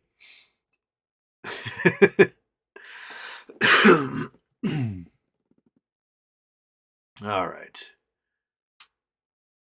Jack Clifford, Houston, we spoke about space debris making the Earth a few tons heavier every day. Does this extra mass also increase gravity? If so, when will this extra gravity send us whirring into other planets? Probably never. We touched on that, I think, during the charity show, but my voice was so haggard and I was so out of the loop that I can't remember exactly where I went with it. Because everything is getting more mass on kind of a similar scale because the sun's more massive than us, so more things are going to fall into the sun. Jupiter's massive, more stuff's going to fall into Jupiter. That we're just going to maintain our same gravitational patterns as we have for the past 4.5 billion years. It takes something really big, like a planetoid-sized object, to collide to really knock us off course. It's been 4 billion years since that happened. We had a Mars-sized object smash into us and splatter out a whole bunch of material that eventually formed our moon. Yeah. ABC, have you ever read Peruvian Bull's Dollar Endgame Theory? No. I'll have to look that up. Peruvian Bull's Dollar Endgame Theory. All right. Peruvian Bull's Dollar End Game Theory. Okay. I'll look that one up.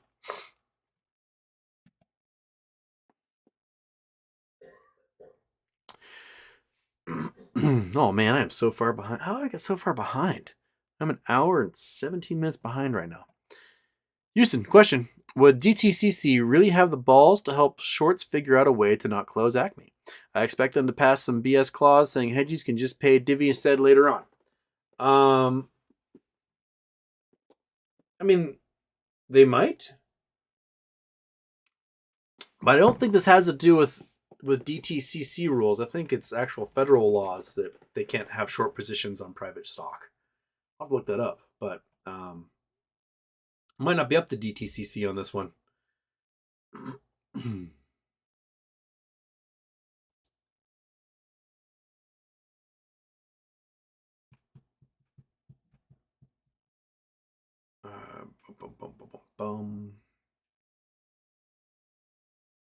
Okay, FINRA hasn't released the closing information to the brokers. George and John are sounding out. So maybe they're making some noise to get some answers from the folks at FINRA. They're going to have to give them an answer. They got 6 trading days. So, chop, chop, man. Chop, chop.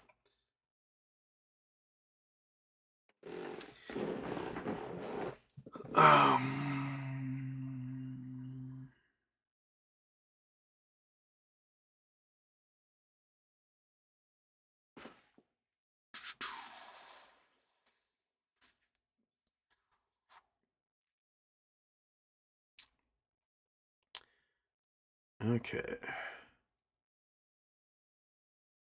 Grady McLean, how old are you? How old am I? I am 41 and a half. That's how old I am.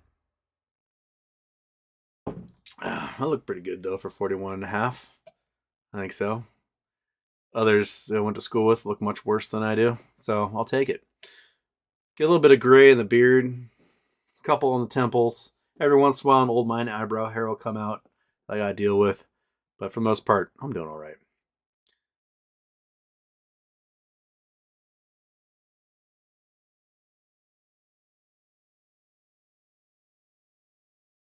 Kayleen Rickle Houston, I'm Carlene's sister. Carlene's sister is in the house. We haven't actually officially met, have we, Kayleen? Kayleen and Carlene. All right, well, hello. welcome aboard the weird ass that is my show. Carlene's married to my best friend's former roommate, Mark, who definitely won't show up in here. But if you want to know about birds, Mark's the man for you. He's like the 16th ranked birder in North America or something. Dude loves looking at birds. He really drives up the wall that my bird classification system is just 6 birds. Crows not crows, seagulls not seagulls, and chickens not chickens. Those are six kinds of birds. They cover everything. Penguin, not a chicken. Duck, not a seagull. There might be a 7th. Bald eagles I call creagles. They're half crow, half seagull. So, anyway, you only need 6 birds, and you can classify any bird in the world.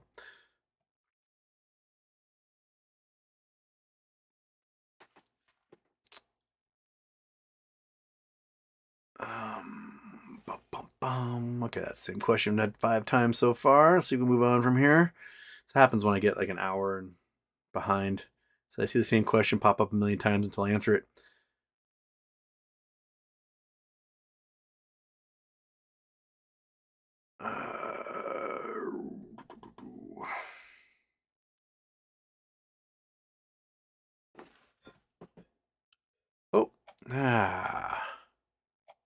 Of course, that just flew ahead.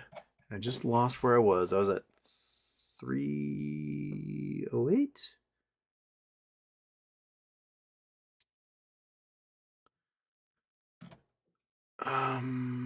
Okay. There. Okay.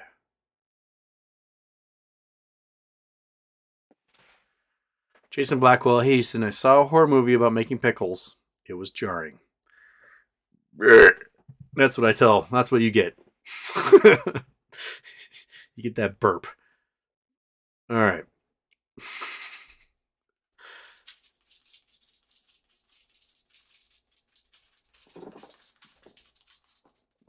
Really?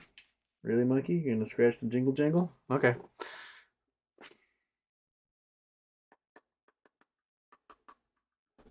There you go. Okay, there was something that was, someone said, what's shaking, and I lost it. Where was it?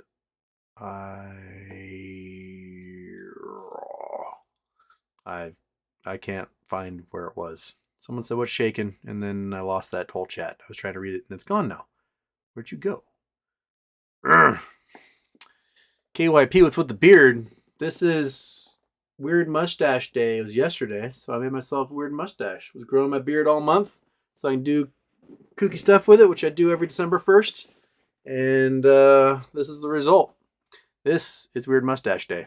Well, it's the day after Weird Mustache Day. I don't know what you call the day after Weird Mustache Day.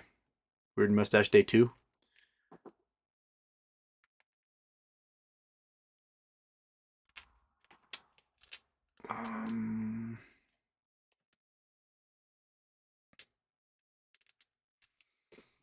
Gith, remember, Kanye is disinhibited from a brain injury in 2002 car crash. Kind of like Gary Busey. It happens. There's a kid in my high school who got in a really gnarly car accident because they were driving drunk. And yeah, he just kind of honks boobies when he sees them.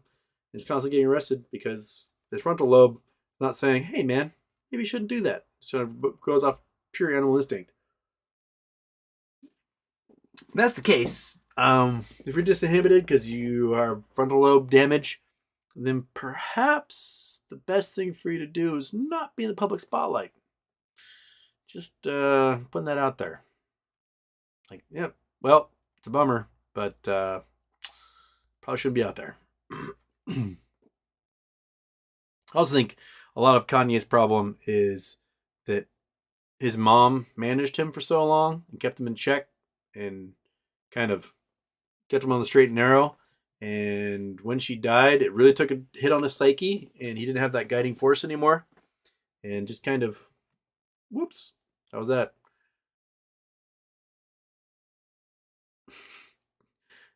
Joanna Alvarez. It is the new look mustache or homeless look. Mustache is better than the homeless look. H2O,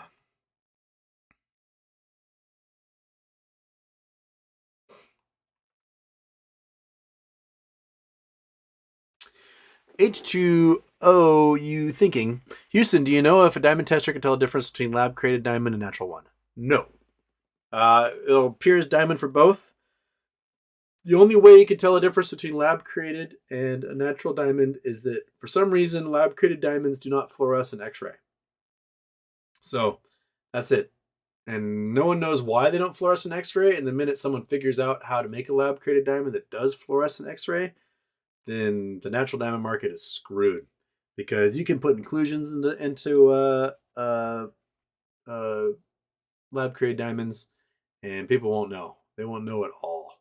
So maybe they've done it. They just haven't announced to anybody that they've successfully made a lab created one that fluoresces in X-ray. And perhaps for years now they've been selling us lab created ones that fluoresce in X-ray, and we just don't know. But that's it. The both will go ding diamond. With that, most diamond testers, really hard stones like corundum, sapphire, and ruby will test really high, and metals will react to it as well. We'll go diamond. It has to do with the thermal conductivity of the stones. The diamonds are extremely thermal conductive, and that's what they're testing: is how quickly heat dissipates from the surface of the stone.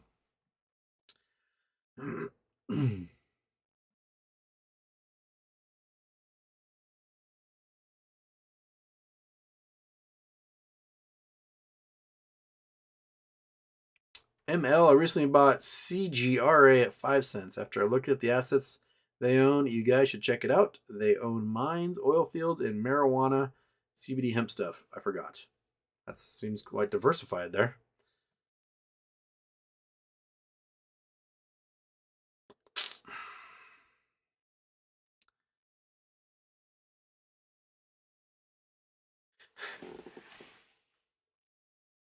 Kevin Rayonen. It's Finnish, you don't pronounce the J. Okay, there we go. Rayonen. Rayonen. We've got a kid, Kyle Rajan. They pronounce the J. He's from here, and he is a big time cyclist. Does the Tour de France stuff now. What team is he on? He was on like T-Mobile or something before. Kyle Rajan. Tour de France.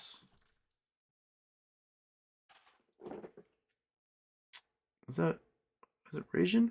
Ray might be spelling it totally wrong. Might have to put in a Bainbridge Island there.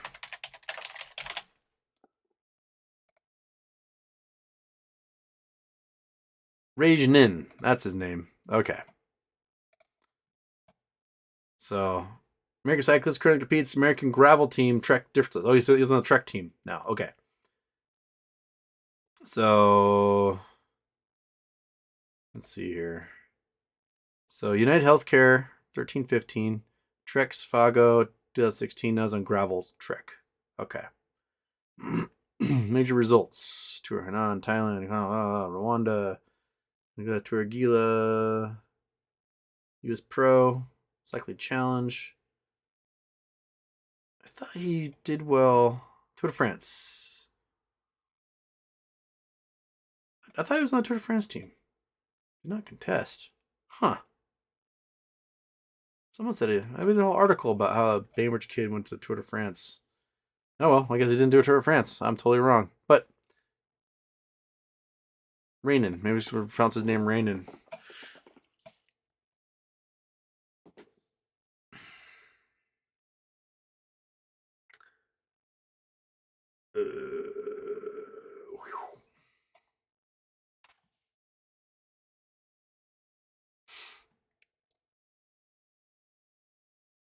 Diamond Hands, do you think shorts will start to cover Acme next week?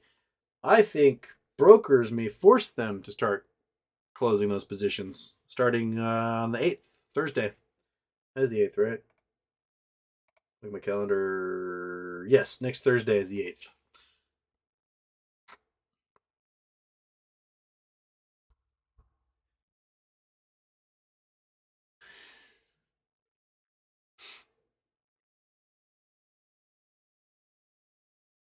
Okay. Funk. I wanted to follow you on Twitter while you got suspended. Because I made fun of Elon, and Elon went, no, and then deleted my account. That's why. So, oops. That happens.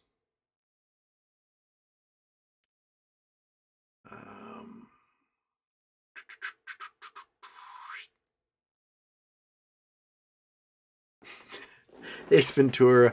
I just sold my neighbor's house and made a killing. Now it's time to give it back to him. Space Monkey. What bear is the most condescending? A pan. Duh. You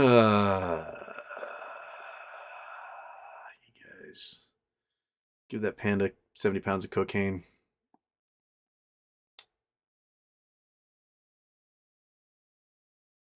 Get some fiddleheads and morels with that caviar. Maybe throw in a gooey duck too. That's been a long time since I had any gooey duck. I mean, I used to dig them myself, and then the beach I would dig them at now is a protected beach, and you can't dig them anymore. And I don't think I've ever had I don't think I've had a gooey duck since I was a kid. As a result, I used to dig them all summer long. My friend and I, we'd have 2 5-gallon buckets on our bicycles on either handlebar. We'd bicycle to Fabianbridge, and we'd hand dig without shovels, just our hands in the mud. We'd dig out as many clams and gooey ducks as we could, fill up both buckets, and then bicycle home. And then our moms would cook clams. I mean, we're talking like no permits, probably illegally digging just 40 pounds of clams each as like 8-year-olds.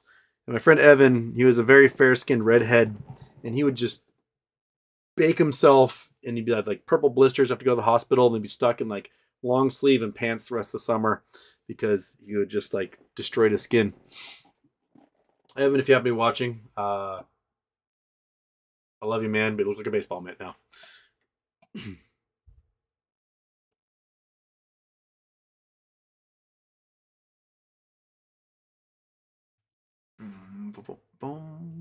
A1 Car Stereo, hi from Disney World. Well, fantastic. I've never been to Disney World. I've been to Disneyland since May 93. Should probably go back someday.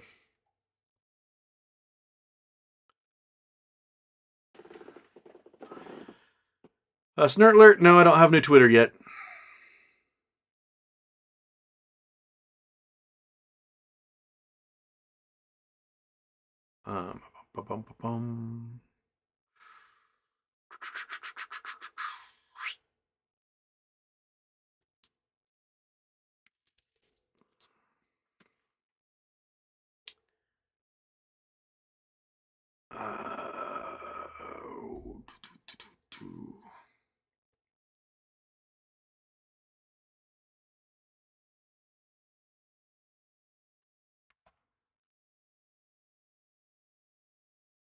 Wait, what was that? What happened? Oh, crap. Just reset again. Quit resetting.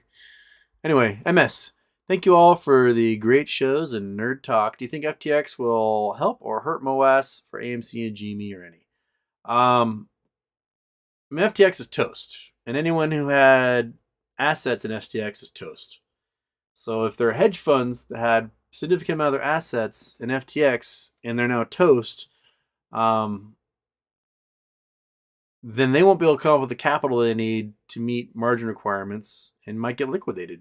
So I can see FTX going under, helping our cause in the long run, hurting those who were retail investors tied up in it and their cash is all gone now.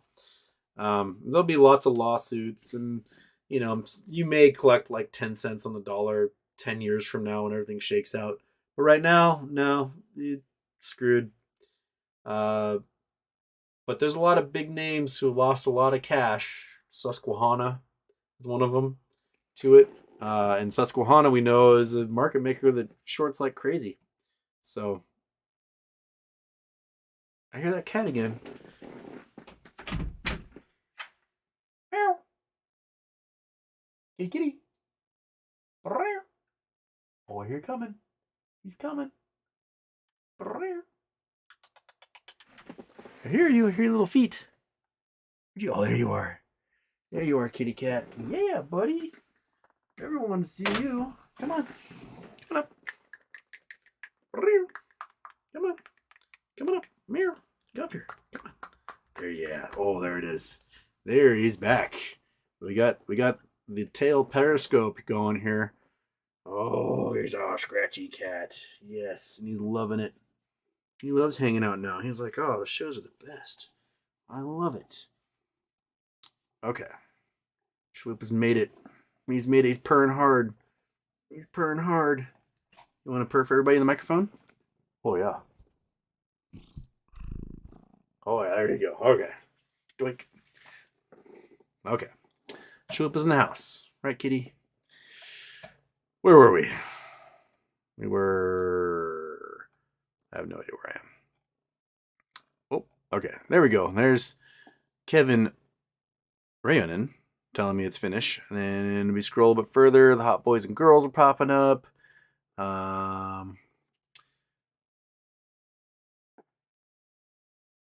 Voodoo Fighter, will the volcano in Hawaii that is being active cause or is a sign of other similar events happen around the world, such as earthquakes or other eruptions? No. I mean, Mauna Loa is one of the most active volcanoes in the world. It hasn't erupted in 38 years. Last time was 84, but it's an active volcano. Magma chamber fills, lava comes out because it's on top of a hot spot. That's just the way it works. Not indicative of anything else. Just what volcanoes do.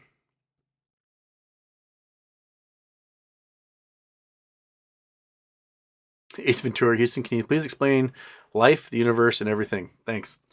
What are you doing, kitty? You're weird. I can, but not in 3 minutes. So, we're going to save that one. Okay. Shakira? Shikaka. It's like Shakira. What?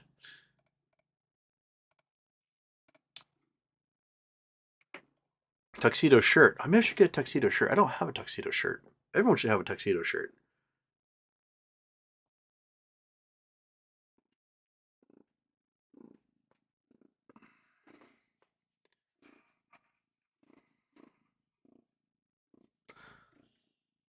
Okay, where am I? All right, we're catching up. Getting past the conversations. Getting past the questions asked 15 times during the show that I've answered already. And we're scrolling.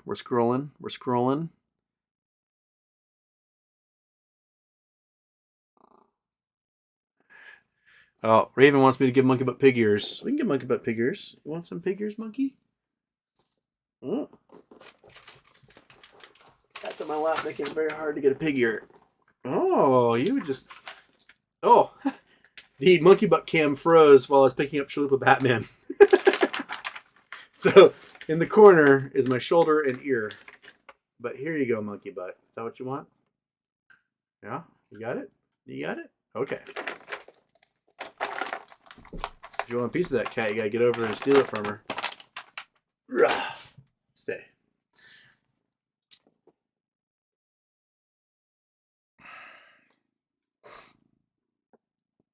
Kelleros, Houston, happy birthday. Can you tell us more about how natural gas is used in the production of diesel and where we can find more information regarding this? What I know is that when you're distilling fuels, right, you heat the oil, you filter and heat the oil to certain things. You add certain additives to make new carbon chains. And one of the things you need to do for diesel is you need to remove the sulfur. Because the sulfur, too much sulfur in diesel fuel ends up making sulfuric acid in the atmosphere, which then makes poisonous rains, which kill everything. So you can't have sulfurous diesel, especially pumping out of like trains and ships and generators and trucks and passenger cars and all that stuff. So the way you get sulfur out is you pump natural gas through the diesel, and it binds the sulfur and takes the sulfur out. And then you sink the sulfur somewhere else from that natural gas. And that's what it's used for. And there's only 2 spots in the world that you can get low sulfur crude oil from, and that's in Africa, in Angola and Nigeria. And they don't have the ability to up their production numbers to meet European demand at the moment. So without that sulfur to distill, without that natural gas to distill the sulfur out of the diesel fuel, we're just kind of stuck without having enough diesel fuel for Europe at the moment. Right, Kitty? Look at your little primordial pouch. Look at your nurples. Look at your nurples. Oh, you don't like it when I pick really nurples? You don't like it? You don't like it? Yeah. Oh, Murder, kill, death, murder, kill the finger.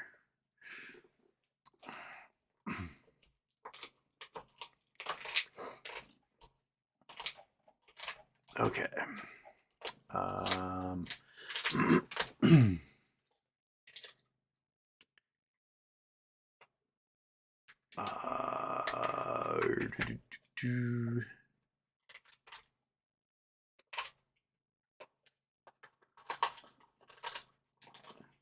MS Houston, what's the likelihood of new bacteria or viruses coming from space mining or glaciers melting?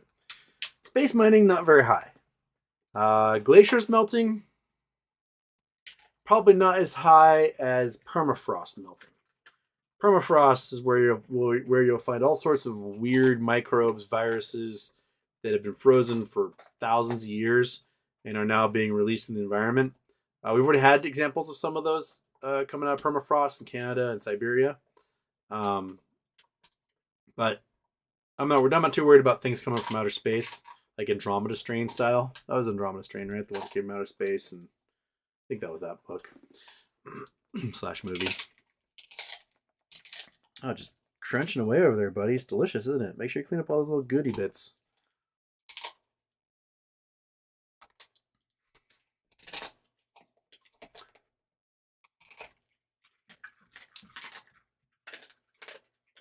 Daphne Houston, crystal ball time. Will shorts be forced to close next week? Will FINRA send out their corporate action notices? I think they may have to. Because FINRA is going to face a boatload of lawsuits they're not prepared to handle. And they might be on the hook for this, for not regulating. Because their job as an unofficial regulator is to actually do the job so the government doesn't have to step in and make them do it. So FINRA is going to have to step up and make sure that this stuff is closed.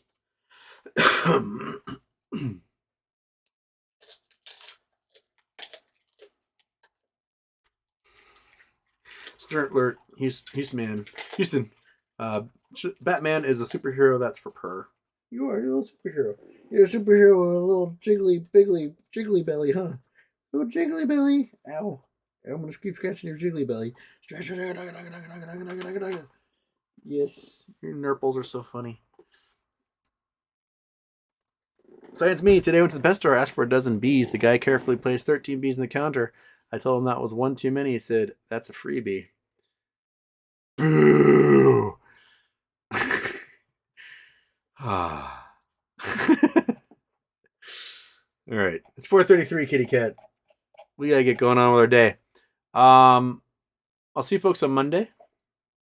Possibly after I go and check the post office box, because I need to go mail things and check the post office box. Kitty cat, do you have anything to add other than just your little telescoping tail man here? The beard will be gone by Monday. I'll be gone after tonight. Monkey butt, did you finish that thing? You good? You want to come say goodbye to everybody? Come on, monkey butt. Come over here and say goodbye. They're the ones that got you those things and telling me to give them to you. So, yeah, come up here and say goodbye. Come on. Come on, monkey. Come on, get up here. Come on. Come on. Come on. Can I say goodbye? Get up. There we go. There's the monkey butt. Got the monkey butt. We got the chalupa. We got everybody. Snooky. Oh, kiss you. All right. All right, everybody. Have a great night. I will see you folks later. And have a great one. And you're biting my hand. Okay. It's dark outside now, so boom.